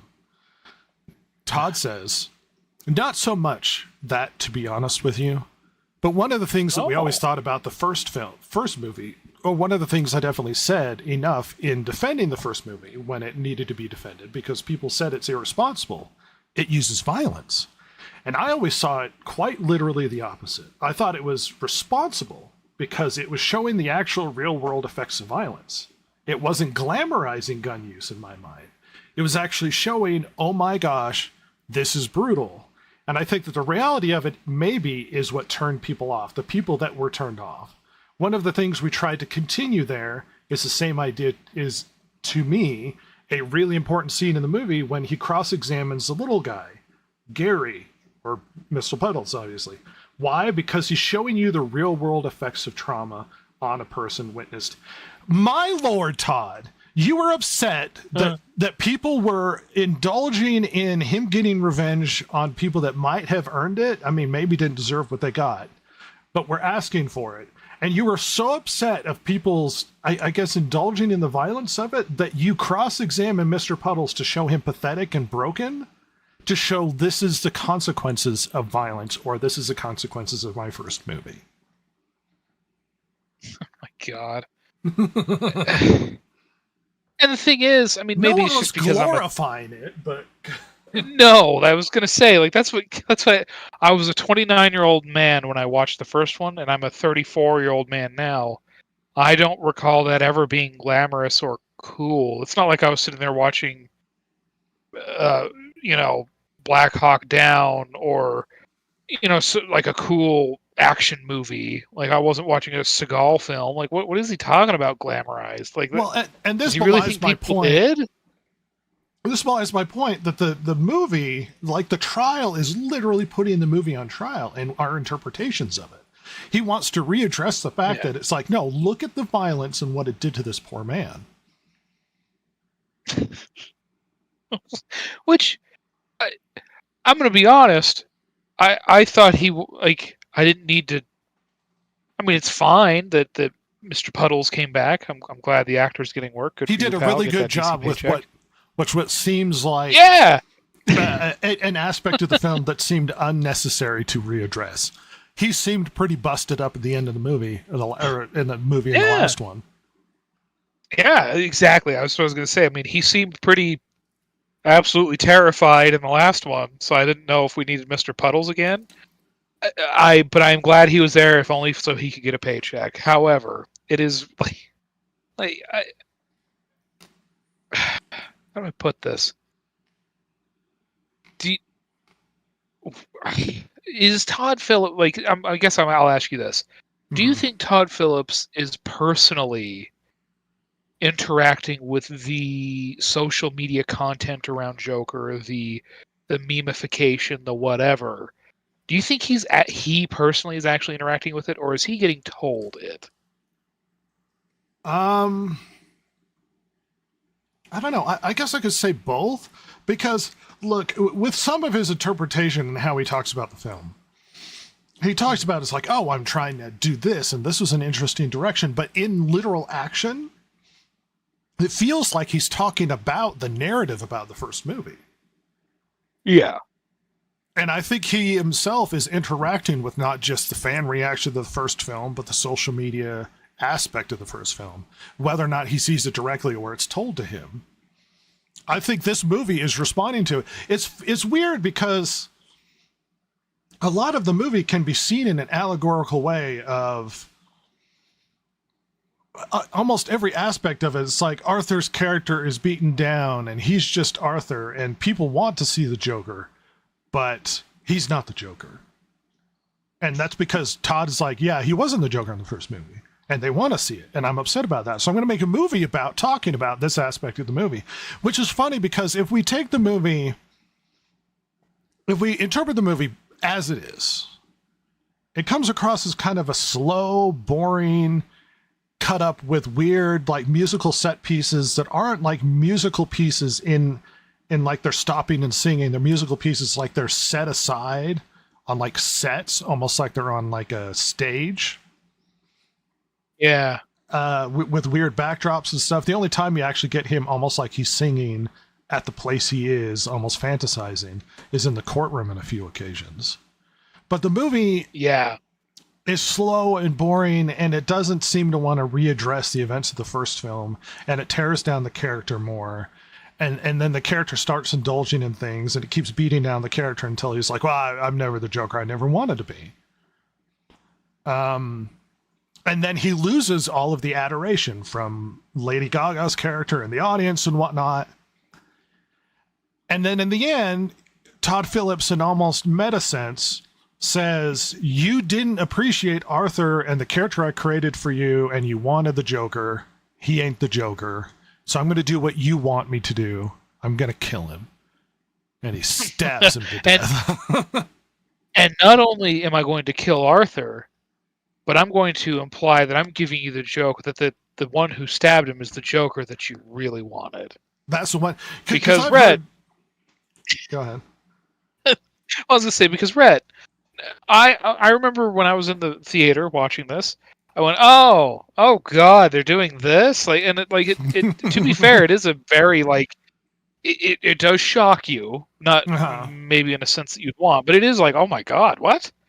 But then I was like, oh, the guy that did it, he's just slashing his own throat. And then I went, oh my God, that's not what he's doing, because you can't really see it. It's just super out of focus behind Arthur laying on the ground, but you can hear it, and you realize, oh no, he's not cutting his own throat. He's slicing his cheeks from the corner of his lips. Oh, which, by the way, can I just say, from a personal sense, from my personal opinion, rather, that feels very insecure. Like, so insecure. You're not wrong. And and you know what? On top of that, I don't even necessarily hate that. I mean, it is stupid, but that's even half-assed done too. Everything, every aspect, every new idea this movie wants to make you think it'll do, it just kind of half starts it and doesn't really do anything with it. Even that. Well, it's funny. I heard 'Cause- people talk about that moment as like, oh, is that supposed to be like Heath Ledger's Joker or whatever? And it's like, no, it's not literally Heath Ledger's Joker. He's literally saying, this is what you want, right? You want Heath Ledger's Joker. I'm going to give it to you, you douchebags. And I'm taking Arthur and going home. I'm getting out of here. Would you like to hear Todd Phillips' interpretation of the final scene? Oh, I'd love to, Rhett. Okay. He says, and I quote, I think Arthur has found peace with the idea, with the struggle that it's okay to be yourself. And that's really what he's always been struggling with. You know what I mean? Like, I like to think he died at peace in a way, being himself. What, being impatient with the guy that's going to tell him a joke? Is that who himself is? Being a little bit more down. A little bit more quote. I always think that's such a beautiful moment where it's like Arthur still has hope. I think walking is so beautiful in that scene. It's such a small nothing. I mean, beyond the death thing, that moment where he's looking at the kid and he's kind of giving the kid a polite laugh in the setup. He's showing appreciation for the comedy and appreciation for putting yourself out there. You know what I mean? Something nobody ever did for him in the first movie in some ways. Is that how you got anything out of that scene? A beautiful, lovely moment of him appreciating this kid and what he's trying to share. Well, and then happy with him being stabbed to death. Look, I will say this. The only thing I will give that scene is, that might maybe agree with Mr. Phillips here, is there does seem to be a sense of relief with Arthur as he dies. Like, he kind of accepts it, but that's about it. Because, like, I mean, honestly, it makes like, this is the criminal wing of a mental institution. And Arthur is watching this kid who's, as the joke goes on, getting more and more intense, mirroring the part in the first movie where he's on the Murray Show. Then he gets stabbed. So it's like, well, Arthur's just dumb. Like, he's just an idiot who didn't sense that this was clearly a man who had a lot of intensity in him up close in your own space. Like this is. You want the real Joker, right? God. I'll just give you the real Joker. This is what you want, right?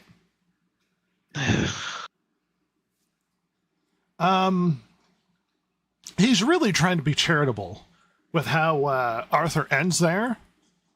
Well, he ends in peace, and it's such a beautiful moment where he's giving the kid a chance to set up his joke, because it's awkward to put yourself out there. And it's like, Todd, you recognized in the movie that the audience at home and the audience in the film don't give a crap about Arthur.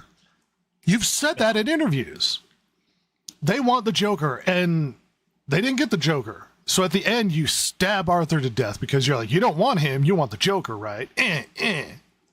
This is almost him cynically going, you can't make me make a third one now. Yeah, I mean, honestly. And I bet you they'll still try it. Well, no, they won't, because this movie's eating a huge pile of shit. But theoretically, you could, because it could be the unreliable narrator issue of, did he ever get stabbed at the end, sort of thing. Yeah. Oh, yeah. And the thing that is so fun, like, what I would say is ironic, is that, and I guess for him, all right, so I was going to say the thing that's ironic is people are upset that he killed Arthur. Yeah. And that it is Arthur that he killed, because the thing is, especially in the first movie, but I mean, even in this movie to a degree, you've made someone sympathetic that we want to see their story, their journey, even if it's a bad journey, even if they're going down a road that's not good. That like if you knew this person personally, you would be trying to drag them away from.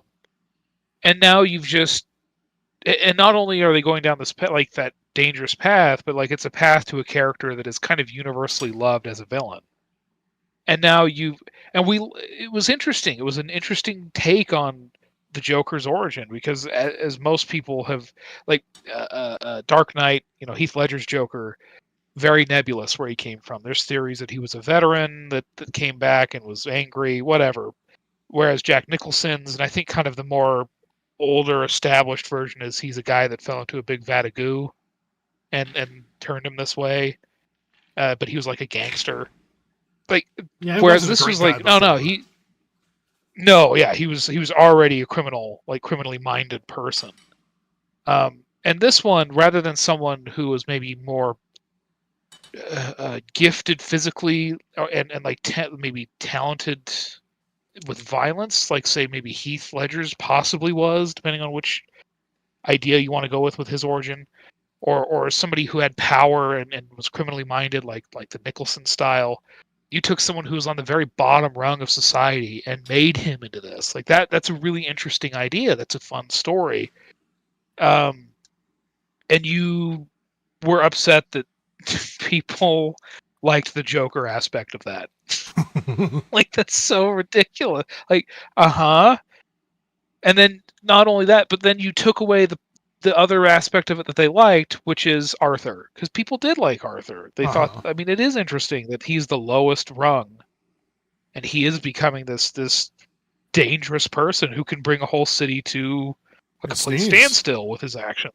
Yeah, and so it's ironic in a sense that well, you didn't like him, so I'm taking him away. It's like, well, we did, but the reason why we liked him is what makes him mad, I guess, is the reality. Like, well, you liked him because he was going to be Joker, but he's not. Well, it's just... and that's what's so strange about the movie is the movie directly disagrees with the first one. It disagrees with how everybody felt, which is why I began discussing the first one and what we thought about it. It's because he retroactively goes back and he says, no, Arthur was doing it for attention. And apparently, according to Todd himself, death of the author being an issue here, he whatever motivation that carried Arthur in the first movie to become the Joker, this movie almost implies none of that happened, to the point where none of that happened in the way we all thought it did, that it redresses it through a court hearing where they re-go over different points so that the audience Todd makes sure the audience understands. That's not what happened. Yeah. And it's like, well, if you don't want the audience... And takes jabs at Arthur at the meantime. Yes, and takes jabs at Arthur. It's like, well, you shouldn't glorify this man. He's an awful murderer. And it's like, well, we didn't. I mean, the social media aspect, definitely, you might have interpreted that we did. But you get the impression, which is sort of how we theme the main podcast when we address this superficially, that it feels like Todd Phillips and the Joker itself hates its audience. They don't like that you enjoyed the first one, and they want to readdress that you didn't enjoy the first one. I've heard people talk about it's like that nobody understands who this movie is supposed to be for. Because if you love the first one and the Joker persona, they destroy the Joker persona in the second one. If you love the character development aspect of it, well, he regresses the character development aspect of it. If you were really into how this affects Gotham as a whole, because violence was sparking up, you had this whole side story with the Waynes and whatnot. Don't really talk about any of that. If you were interested in the mental health aspect of it, they don't really talk about that. They really only talk about the events of the first movie and tell you that you're wrong. Yeah. It's a difficult thing to grasp, because the problem is people watch this go, it was boring, and then he kind of died, and that was it. And it's like the problem A problem there is what you don't realize is what you're getting a story is the director is directly talking to the audience about how annoyed he is that we liked his first movie wrong. And that's such a weird way to view this film. You know, this happens a lot. I don't really want to go down the death of the author argument. But this really is almost a perfect example. EFAP addresses this in their Joker covers, so it's done better there. But it's very possible to get a movie from a director, and no matter what their intentions are, because I've been reading intentions of his, no matter what their intentions are, the movie they put out, even if they intended it to be presented this way and not this way sort of thing, the movie they put out it's out of his hands at that point. And we are going to interpret it. And then simply because you didn't get the message exactly the way that you wanted to and the audience didn't understand it, and somehow the movie evolved into a version that you didn't want them to understand, that's kind of out of your hands. It's like, oftentimes directors will make movies and the movies will end up being bigger than the directors themselves. George Lucas is a good example of this. Where the movie, in sort of the love of the movie, almost transcends the director and the writer to the point where I don't think George fully understands why people love the original movies, if I'm going to be honest.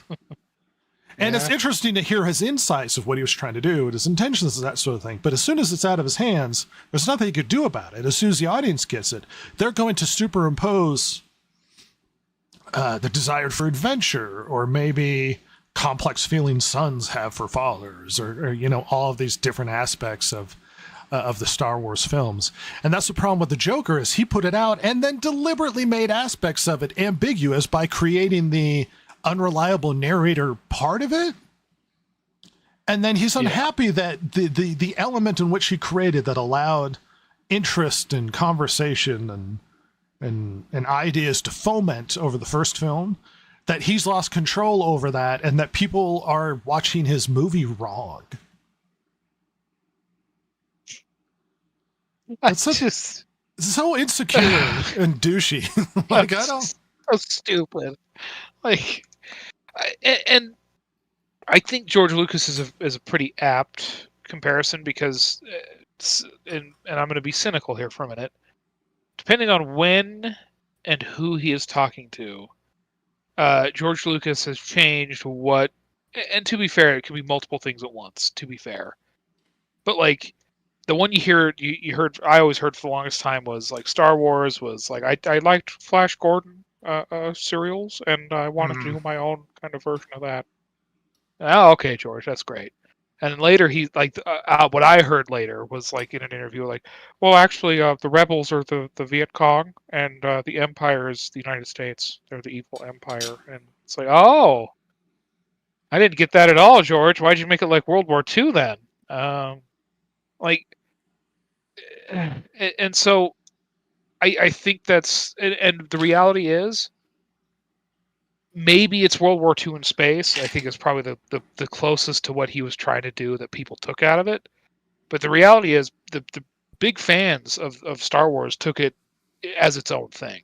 Yeah. It was its own thing that was its own universe, and it has been expanded upon and loved in such a way that it is very much its own beast. To a degree that hadn't been done before, as far as I know. Maybe Lord of the Rings would be the closest, but it was all that was all Tolkien's work, whereas this is work that George approved of and was certainly licensed by Lucasfilm or whatever, but it went beyond him in multiple senses. And and maybe it's because George had a better deal on the back end, but I think George just decided to sit back and make money and then make his prequels when the time came. But so I don't know why this is sticking in the craw of Todd so goddamn hard. It's very bizarre. Like, getting mad that they didn't like, because a lot of people didn't like the Star Wars films the way George probably wanted them to.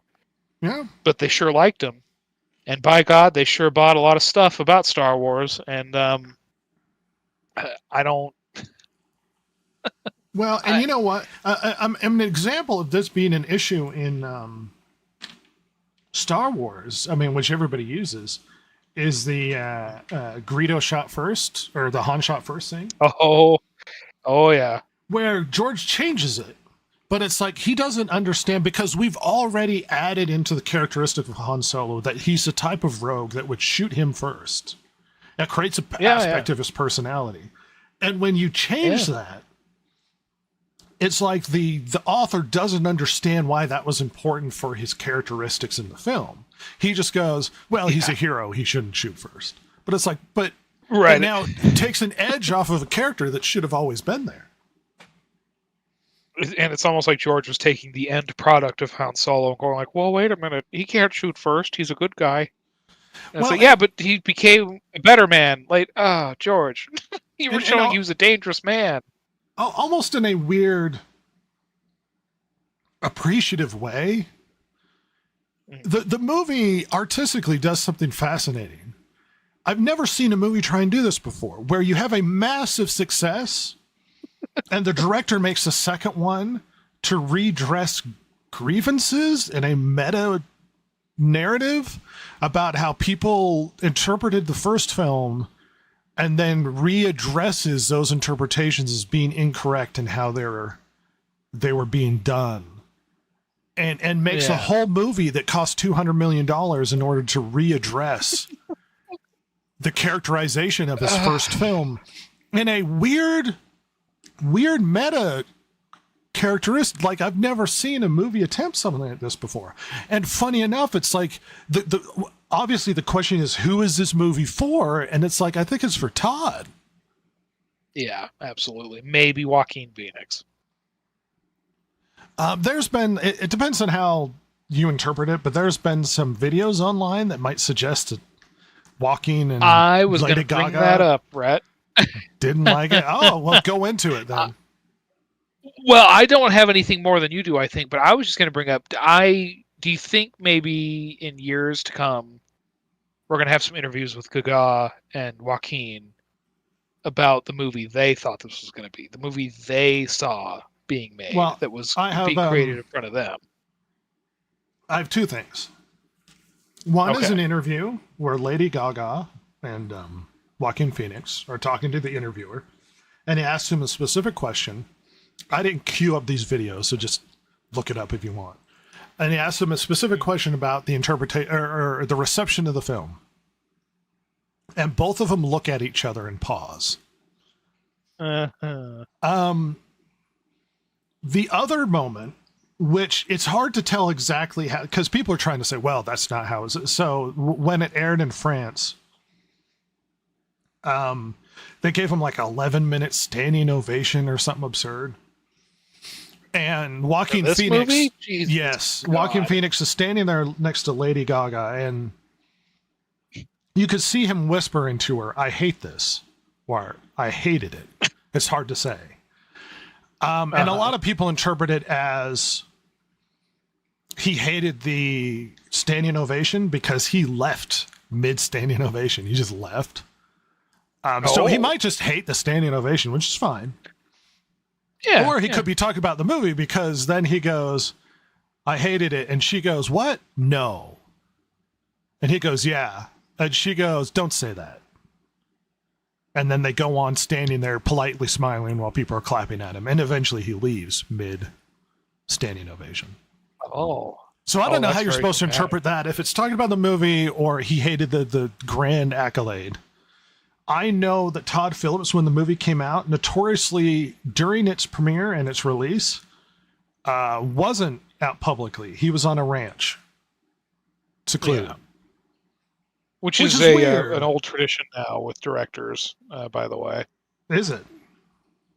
Well, certain directors. I'm sure there's a lot more of instances of this than I can remember off the top of my head. But I want to say Francis Ford Coppola did the same thing when Apocalypse Now came out, if I recall correctly. It was him, or there's probably somebody else I can think of, but I can't right now off the top of my head, where they were so nervous about this movie coming out that they just ran away and they didn't want to see any newspapers, anything. And then in the case, I'm pretty sure this was Francis Ford Coppola at Apocalypse Now. Like, it turns out it was a huge success and everybody loved it. He went, oh, thank God. And I knew maybe it. it was Dracula. It was Francis Ford Coppola. But whereas this one, let's be honest, Mr. Phillips knew what the reaction would be, right? Like, he had, like, people were going to be like, oh my God, it's so brilliant. They were going to be like, oh my God, what did you do? Well, and behind the scenes, the reaction from Lady Gaga seemed to be surprised. She didn't expect everybody to react negatively to it. You know what? I would take that as a rumor. I don't know. I don't know if you can really confirm anything like that. See, here's the thing. When I heard the movie was coming out and Lady Gaga was going to be in it, and she's going to play Harley Quinn, I hated the idea. And the reason why I hated the idea is because I'm not a fan of Lady Gaga, and I don't like Harley Quinn as a character. If it were up to me, I would throw in a wood chipper and make sure she never existed ever again. I think she's overindulgent, sort of like, oh, you know, this popular character that everybody loves with the Joker, well, we're just going to make a girl version, and then all of the girls will love her, I guess. And it's redundant and indulgent. I hate the Harley Quinn character, but she's in the movie. I can't say that her characteristic of the character in the movie, that I was very interested in the character. The character came across as like her sole purpose was to be fangirl, to obsess over him to the point where she would lie about certain events because she wants to indulge him to try and get his attention, to come across as somebody that's there for him, sort of thing. Right. That's who she is in the comics. She's a fangirl. She's not really her own thing. She's obsessed with the Joker, and the Joker treats her poorly. This one, she's indulging in Arthur's need for affection. I can't say I was super interested in that character. She does a really good job with it. I thought she had a very interesting, nuanced sort of role as the character, but it felt like we didn't get enough of her in the movie to sort of give her anything interesting, because she's in all of the promotional material, and then you see it and it's like it has nothing to do with her. Her character is solely an impetus to get him to be Joker more, and it's really just an Arthur movie, which is fine, but it's like, well, then why go out of your way to get Lady Gaga in this film? She seemed underused, strangely, as somebody who doesn't like her or the character. I think that might have been two of the most surprising things after watching this movie with you, is that both you and I agreed that, number one, the musical aspect was underutilized, and that Lady Gaga was underutilized as well. Because the parts I would have hated. Yeah, and yet, and I won't speak for you, but for me, specifically with Lady Gaga, I mean, and I think the musical aspects to some degree as well. I think that's because I think her performance was pretty good. I liked her performance in this. I thought it was good. I think there was something to her in this film, right? Like that made me want to watch, but then she just kind of isn't used. Like, it's so weird how she's used. Like, just kind of there, but not. Like, and apparently there was a bunch of cut of her that she seemed to not be happy about. Which makes more sense, for sure. I mean, if you need to focus it around Arthur and there's too much Lee in it, it's like she would have to be cut down to make it about him. Totally. Yeah, and I was thinking when we were talking earlier, because I'd mentioned that every almost every aspect with this film, and in my opinion, is either half done, like it starts, and then no, it doesn't go anywhere, including the murder of Arthur Fleck, and then his murder becoming the actual Joker. And I think that would have been a lot more interesting because, it's the guy that he's kind of palling around with a little bit in the asylum earlier in the movie, and who the guards tell him to kiss. that would that would have been interesting if he would have been the fanboy character, someone who's just sort of the sycophant for him, and then just can't handle him not becoming the Joker, and then which I think is what it's kind of getting at, but it's so underdeveloped in that sense that like it just kind of comes out of nowhere rather than develops in it. Like that's the problem with this movie. It's so many layers of this film. There's number one, the narrative with Arthur itself doesn't really go anywhere except that he dies because he's right back at square one. He's pathetic, like in the first movie, and nothing happens, and his development in the first movie didn't go anywhere. And we get people who are in love an aspect of his personality that he doesn't want to indulge, and then he dies at the end. And it's almost which makes the movie boring. Well, right, and it's a commentary of people's obsession about the Joker in the movie and outside of the movie. Yeah. And it's like Arthur doesn't want that, to the point where they're like, well, we'll get rid of him for you. Because everybody turned on him like they turned on the movie, weirdly enough. Yeah. It's so strange how that plays out. It's artistically such a fascinating movie to think about in those terms, because nobody's ever made a movie to undermine the success and interpretation of the first film. Like, well, because like that's the thing. Like, you know, the joke is always like, oh, sequels are just more of the same, right? Like it's the same movie again, but like maybe a little bigger. And in a sense, Joker 2 is the same movie, because Arthur is right back where he was. It doesn't go anywhere from there, and you almost end up in the same spot, but not really. But then, and it is bigger. It clearly has a bigger budget. You see these really, this amazing courtroom location, Arkham. I don't see the money in the movie, but yeah. Yeah, probably because a good quarter of it went to 3 people. Apparently, they wanted to film it in London for it being cheaper, but he insisted on filming it in LA for some reason. Oh, and that was part of the cost. I just had a hilarious thought. You know what movie was shot in London but was supposed to be New York? In the film, it's like it's New York that it takes place in. New York. That was Death Wish 3. Death Wish 3. Death Wish 3 was shot in London, even though it takes place in New York. And that, what a great! They almost had that connection together. Joker 2 and Death Wish 3. Unfortunately, Todd Phillips is a real dick about it and wouldn't let them get that sweet tax break. Did you ever look up what folie à deux means? No, I never did. I didn't even think about it. It's a psychological term that basically means a mental illness that's shared by 2 people. Oh my God! Literally I knew means that. madness of 2. It's a shared psychosis. Yes. You know what I know that from? Yeah. There was a very famous case in France of 2 of these sisters killing their bosses because they were like house servants, and they killed the family, and it was like a shared madness. So that's interesting. Yeah. So in terms of this movie, you might think, well, how did this play out when it came to filming this? Famously, Gunn is in charge of DC right now, but there were 2 projects that basically escaped his oversight because they're already in production, and basically just the studio was like, well, we were doing these, and it was Joker 2 and Penguin.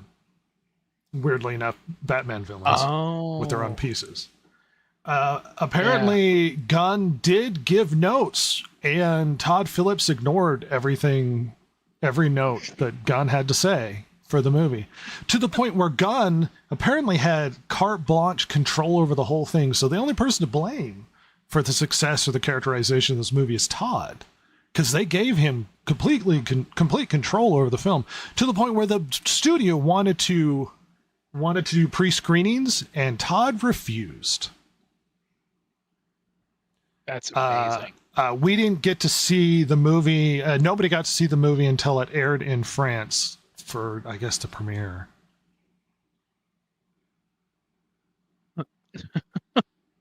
He refused to pre-screen it. Which he refused anybody's interpretation or Right, insertion yeah. of opinions into it. Yeah, because didn't fans theoretically get to see it first before the Yes. official Yep. media days? Yeah, that's what I thought. Yep. By the way, it is amazing to me that he had carte blanche. Not that he's not a talented man. I mean, he's had some success in his career, obviously, Hangover and all that sort of stuff. But and obviously Joker won. But I mean, you went from a $50 million budget to a $200 million, and you're just letting him do whatever he wants. And surely somebody at Warner Brothers had to have seen dailies, had to have seen where I mean, read the script. Surely in the script somewhere, somebody could have read between the lines and been like, "Oh, he hates the people that watch the first movie." Like, we can't let him do this, because you shouldn't let him do this if you want to make money. Now, if he still had a budget of $50 million, well, whatever. You'll probably lose money, but maybe not a ton, or whatever. Like, maybe make a little when all's said and done. But well, here's my guess. The studio didn't believe in the first one. They didn't get it. They gave him a small amount of money, and in the deal, they didn't get a very big piece of the pie when the movie was successful. Like as part of the deal, I think they walked away with something like 200 because of their investment in the first movie, and it made $1 billion. So the studio, not that you maybe know this, but where did the rest of it go? I think Todd, as well as some other minor investor or something like that. Holy cow, that's incredible. First of all, good for him. Yeah. Yeah. Awesome. That's really rad. But holy crap. But because of the deal, they didn't get as big a piece of the pie. So with the second one, they threw a bunch of money at it because they wanted to make a huge amount of money. And funny enough, the WB made $200 million on the first one alone, and they blew that $200 million on trying to make a second one. They put it on red, baby. But my guess is they didn't get the first one, and he made it, and they're like, "Oh, he's brilliant." And even if they don't get the second one, they're like, "Well, he's brilliant. He knows what he's doing." So that's my guess as to why nobody tried to intercede. And my guess is part of his deal of making a second one that he didn't want to make is I get full control if you let me do this. It feels similarly to the Wachowski, the single Wachowski, making that Return Matrix movie that ended up doing awful. Or didn't want to do it. Studio made them do it because they had to have Wachowski involved, and then they made this weird meta commentary on where the Matrix was a video game, and it's really dumb, almost like it's talking about the movie itself. I've heard characterizations where the movie is almost like the Gremlins 2 of the Matrix, where it's like self-referential and cynically talking about, which feels like this movie is almost the Gremlins 2 movie of Joker, where it's like it doesn't almost fall in with the first narrative of the first movie. It almost becomes self-referential in its weirdness. Yeah, absolutely. Because this movie on its own is nothing. No, it doesn't exist. It's very bizarre. It's not a standalone. I mean, can you imagine having somebody watch this movie that didn't see the first? Because there's a lot of other movies that you could do that with that are sequels, right? You couldn't with this. It would make no sense. It barely makes sense anyway. I mean, if you're looking at it purely without the meta, right? Right. It's just baffling without that. Acting's really good. I mean, honestly, the performances, all the way down the line, I would say. I mean, from the top bill down to the regular, down to the smaller parts, all prison really guards, good. Yeah. It is really a well-acted well movie. Cinematography is really good. It looks really good. Yes, 100%. I can't say that about Megalopolis. This movie looks beautiful. It super does, and that which is maybe that's the other thing that's a constant from the first film is that it still looks really really good. And most of the fault has to fall on the writing and the story, which isn't good, and that's where it falls apart because everybody brought their A game, and Todd Phillips had an axe to grind. Oh, boy, did he! Good lord, did he! Oh. I think I agree with Variety. I think the villain in the piece is the audience, and he's talking to you in the movie. I think that is a very apt observation. I think Variety knew what they were talking about. It's like the villain is the viewer, and Todd Phillips hates you.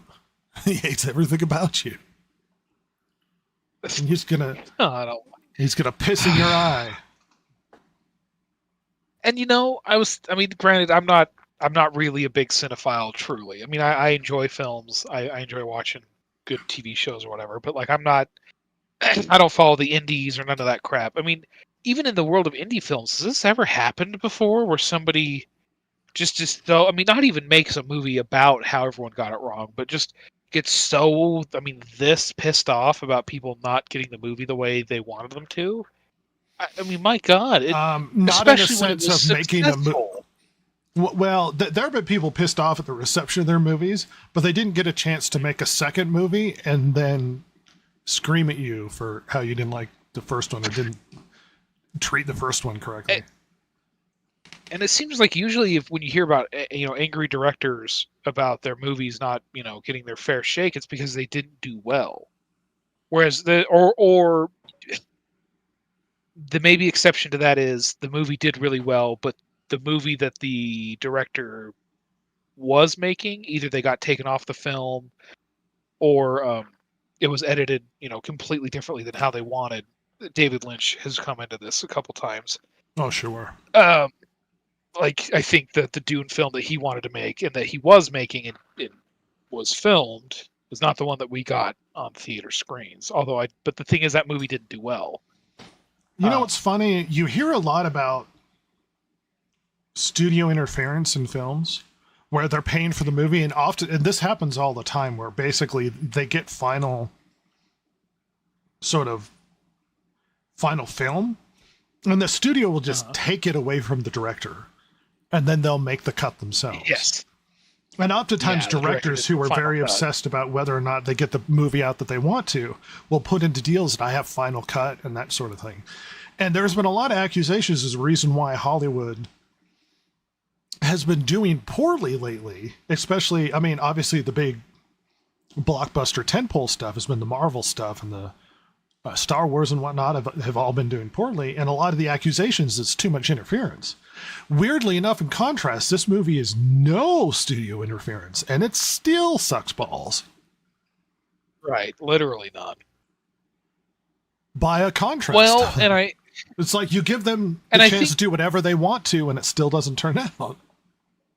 Yes, and you and I have talked about this on the podcast before, where there's a happy medium somewhere, because we have historically seen now when directors, these auteurs, get full control and can do what they want, get final cut, blah blah blah, and we've seen it the other way where it's just death by 1,000 cuts with studio notes from producers and studio heads and blah blah blah blah blah, where it just becomes this watered down crap. But on the other hand, we've also seen, I mean, one of the most famous movies ever, The Wizard of Oz, was not the work of one or even a couple of visionary artistics. That was a movie made by a studio machine. Period. That wasn't some passion project by somebody that got taken and made into something. That was something that they looked at, thought they could make money. All right, let's get the whole machine on it, and we're going to make this movie.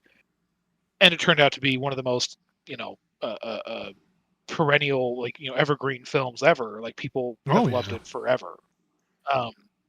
So it's interesting. I think that's probably one of the most interesting aspects of Hollywood is seeing this difference in, and the reality is it has to do with those involved, the personalities involved, and kind of if they have a stewardship mindset or like ego, and if those egos can play along or if they can't, there's a lot of but it all comes down to the personalities involved.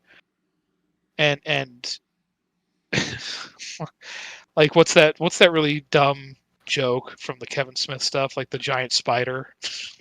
Oh yeah. Like they're like, it's just like, why is this a note in everything this guy's ever been involved in? But here we are. Like, The deadliest. I don't know. animal And this is the deadliest creature in the animal kingdom, or whatever. yeah. And this is an example of the opposite of that, where this is I mean, he had everything he wanted, and he rather than like I said, rather than pull a Spielberg and the Lost World and just make a, hey, it's still a fine movie, it's not bad, but there's whatever. This is just to make the studio happy. He decided he was going to grind the crap out of that axe and let you know how he really feels. Integrity. Which, and you know what? Spielberg could have done that too. Instead, he did what he was supposed to and got to make one of his other incredible films that everyone will remember forever. Do you think Todd Phillips goes to director jail? Boy, I don't know how he can't. I mean, there might be some rich, snooty guy that will finance some independent stuff for him, but I mean, much lower budgeted, even than the first Joker That film. anyone will trust him with a big budget, sort of thing. I don't think so. I think that's it for him. I don't think any studio will ever give him a movie, because not only did he take a $200 million movie and have it not make money after using the IP of $1 billion success, but he directly shat on the people who loved and paid for the first one. Like, how could you trust him? I mean, how could you think that he wouldn't purposely tank it? I saw an interview where he said that he's gonna make a comedy, because he said, I think America needs to laugh right now because of all the turmoil that's going to happen by the end of this year. So he wants to move on and make a comedy. And I wish him all the luck in the world, because I mean, genuinely, it is a sector of Hollywood that has pretty much died. You know why? That rom-coms are gone. Well, it's funny because when he made the Joker, he said, I can't do comedies anymore because Hollywood's too sort of up its own butt and restricted, and you can't make, edgy comedies because Hollywood won't put up with it because of how, I guess, aggressive against sort of anything edgy at that point. And now he's like, I'm going to make a comedy. And it's like, it's because everybody's angry with the film auteur film that you did. Now you're like, I went and made a drama because I can't make comedies anymore in Hollywood. And he's like, well, my drama failed. I'm going to go back and make some comedies. It's like, And Todd? you know what? All right. Playing mild devil's advocate, maybe he realized, screw him. Like, I don't want to be like, number one, I pissed him off with this movie anyway. I mean, there's no way there weren't some screaming voicemails, at least to his agent, let alone maybe even his own voicemail from people being like, "What did you do? Like, what the hell did we do to you? Like, what's going on?" Maybe he just realized, screw him. I'll just go make an edgy comedy again, and like whatever, they hate me anyway. Like, or they like, I don't care if they do hate me because these people mean nothing to me. Maybe that's what it is. And you know what? If it is, good. And I genuinely wish him all the luck in the world. If he could go and become the guy that brings back comedies to money making mainstream Hollywood, that would be fantastic. Because it needs. I mean, they're gone. I mean, I don't know it's been about 10 years, over 10 years now. Like that, this death has happened to comedies, but it certainly has, and that would be great. It's really funny that he's doing this off the heels of a movie called Joker and Joker 2, but yeah. Let's finish with the reception. The movie, for its quote-unquote opening weekend, and the reason why I put quote-unquote is it had pre-screenings and stuff on like Tuesday. So you're almost getting like a full week of just filtering in of people seeing it. Mm. But it did 47.7 domestic. Ooh. Which is less than Which- Madam Web. It's less than Morbius. It's an abysmal failure by comparison. It's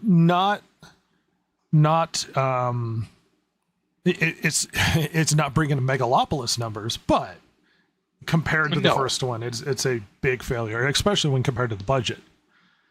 On top of that, week 2, they had an 81% drop. Apparently, word of mouth got out that it ain't good, and no one's seen this movie, to the point where week 2, guess what it got beaten by? God, what? Terrifier 3. I bet the white makeup clown movie. Oh my God! Yeah, the slasher horror movie. Yeah. Yeah. Oh wow, that's really embarrassing. That's oh my Lord. Yeah, because it was everybody was talking about it. It's like, why is Terrifier 3 doing better than Joker? A lot of movie theaters have basically been saying that they've been running theaters with almost empty, and a lot of people calling in and canceling tickets because word of mouth is that it's not good. It should be said, word of mouth has an effect on a film, and if word gets out it's not good, they won't show up. And people have apparently been canceling tickets, and a lot of theaters have been running fairly empty for the film. It's not doing well, and it seems to have died a death by the second week that I don't think it'll bring in enough money to break even at this point. No, and with the international, because I think international as well brings it up the 140s, 150s. I can't recall. God damn. And you know what? If they had kept the budget small, they would have been fine. I agree. Wouldn't have been a problem. But they wouldn't have been able to get the talent that they wanted, whether it's Joaquin or Todd Phillips or Lady Gaga. So, well, and in contrast, the first movie had such a massive effect on the zeitgeist. It was everywhere. It was involved in the culture. It was talked about everywhere. And I've never seen a movie with such a turn. Like you see Force Awakens and then people upset with Last Jedi, but the problem is they both still made money, and there was discussions and detractors who didn't like the second one and whatnot. This one is they saw the first one and loved it and then refused to show up for the second. I have never seen such a back turn on a movie like this, as far as I can tell. yeah. Is that one of the bigger drop-offs the second week? I mean, there have been movies that have done like 90, but yeah, it's pretty big. God. It's a pretty big drop-off. Usually, I think the average expected is in the 60s. Yeah. As a drop-off for the second week. Yeah. And you have to remember, an 81% drop-off off of a abysmal first weekend. This isn't like a banger first weekend and then word gets out, don't go see it. It's an abysmal first weekend and then a massive drop of that. Right. It's not like they made $500 million the first weekend and then it's 80%. And then everyone's like, it kind of sucks. I don't want to see it. Yeah, then they would have been fine. You know, they didn't even come close to approaching their budget in the first weekend and had an 80% drop.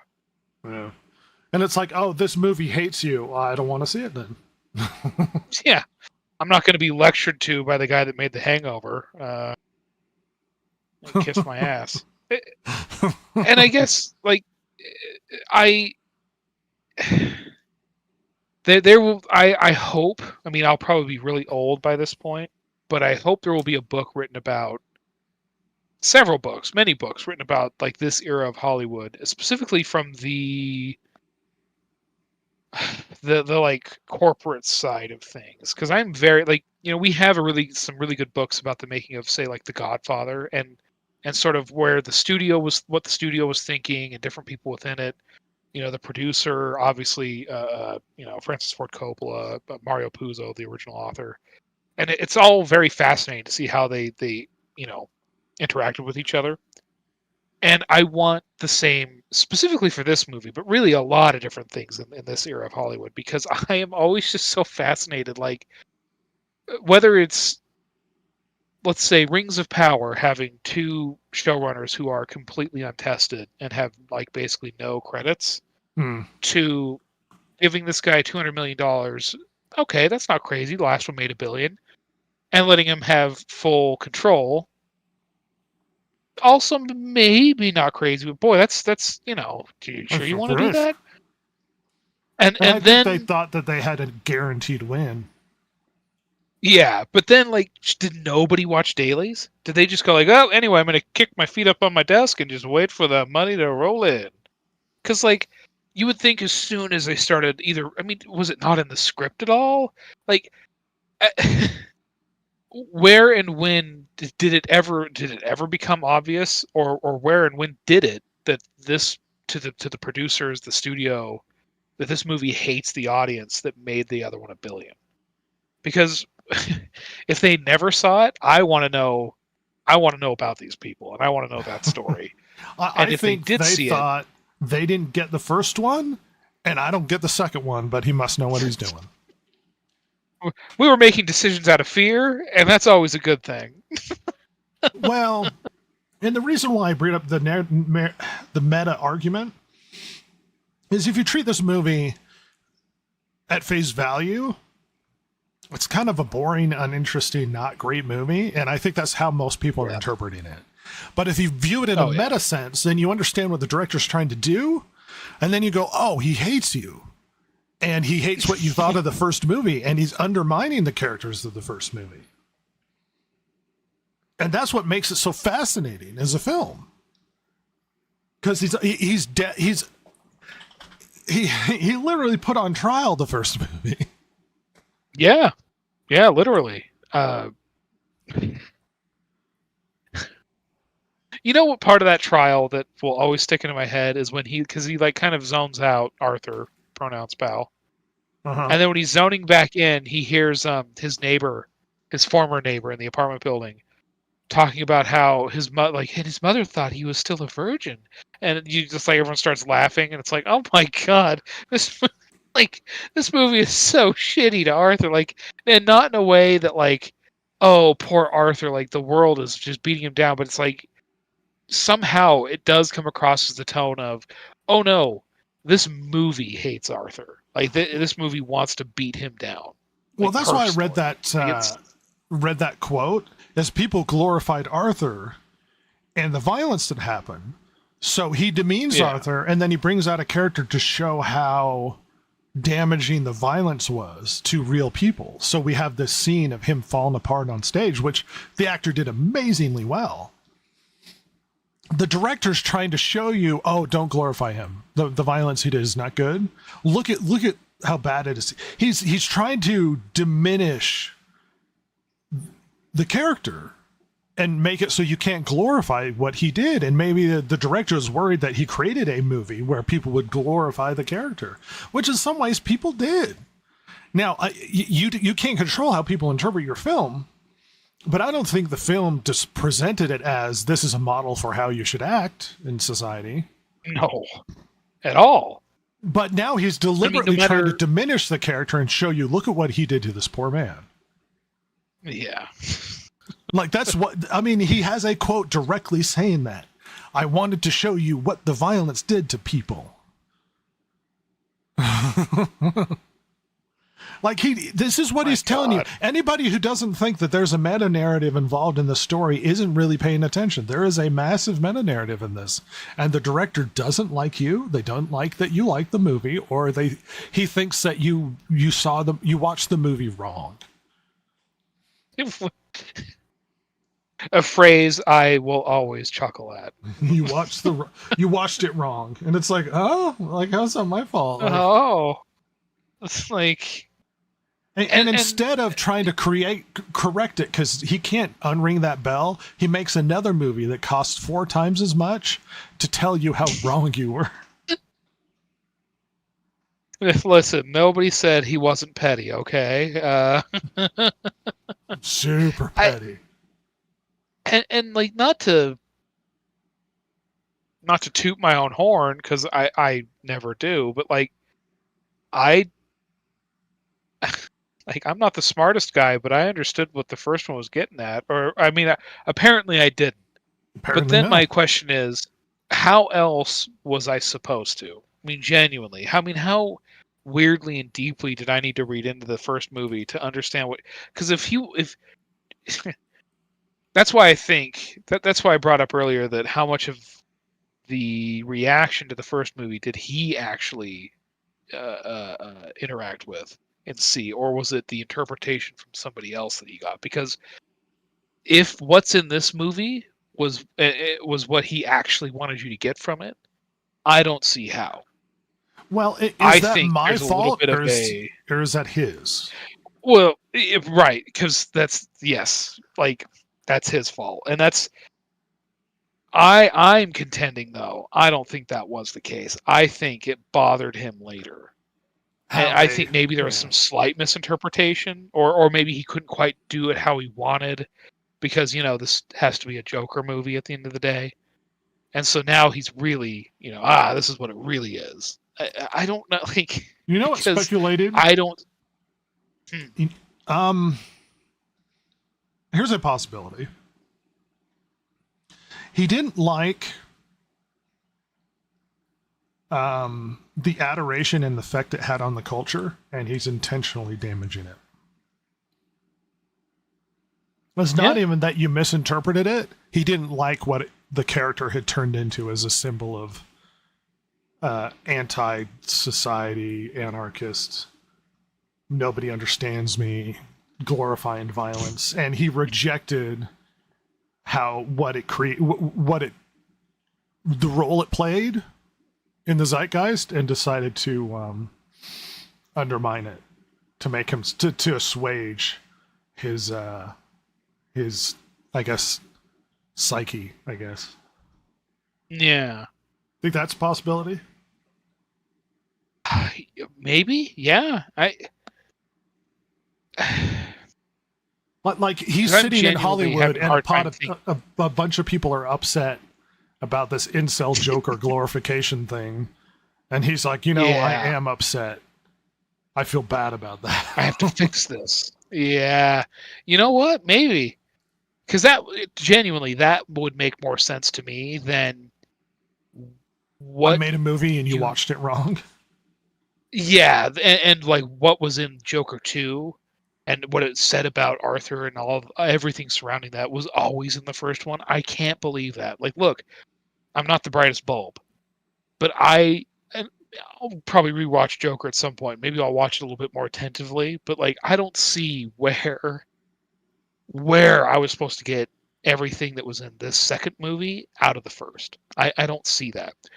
Like It does damage the apparently first I'm wrong. movie. If Yeah. retroactively, it goes back and damages a lot of the film. Yeah. Totally. Yeah. And in a weird sense, because he's not the Joker, and apparently there's going to be a Joker that takes on, within the context of the story, that takes on after him, it undermines that Joker, because that Joker isn't original. He's just copying some other guy, Yeah. which is kind of lame. And apparently the Joker is now a mantle that other men will take up to be Yes. the Joker man. It's a status symbol, like being the emperor or something. It's like the evil version of the Green Lantern. You put on the clown makeup and you have become Joker, but your own Joker. My dream as Joker is to hand the role down to my son. The wholesome family Joker God. line.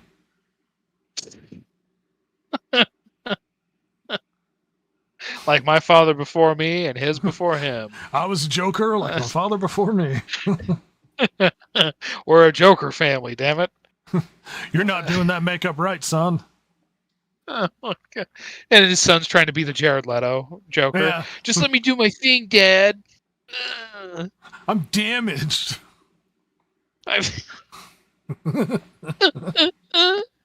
Damn, I'm gonna get a Lamborghini. I'm going to try and get some guy to sleep with my girlfriend and then get upset that he He's like, yeah, she is hot, and then kill him, which is confusing. I don't understand why that. You think my girlfriend's hot? No, man, it's your girlfriend. No, you think she's hot? Yeah. How could you? How could you? Ha ha ha ha! I'm gonna have a grill. Jared Leto's a hack. Even in a He's a bad hack Joker with a movie, sex cult. yes, even in a bad Joker movie, Joaquin Phoenix still stands out. It's just a great job. Oh my god, yes. Yeah, absolutely.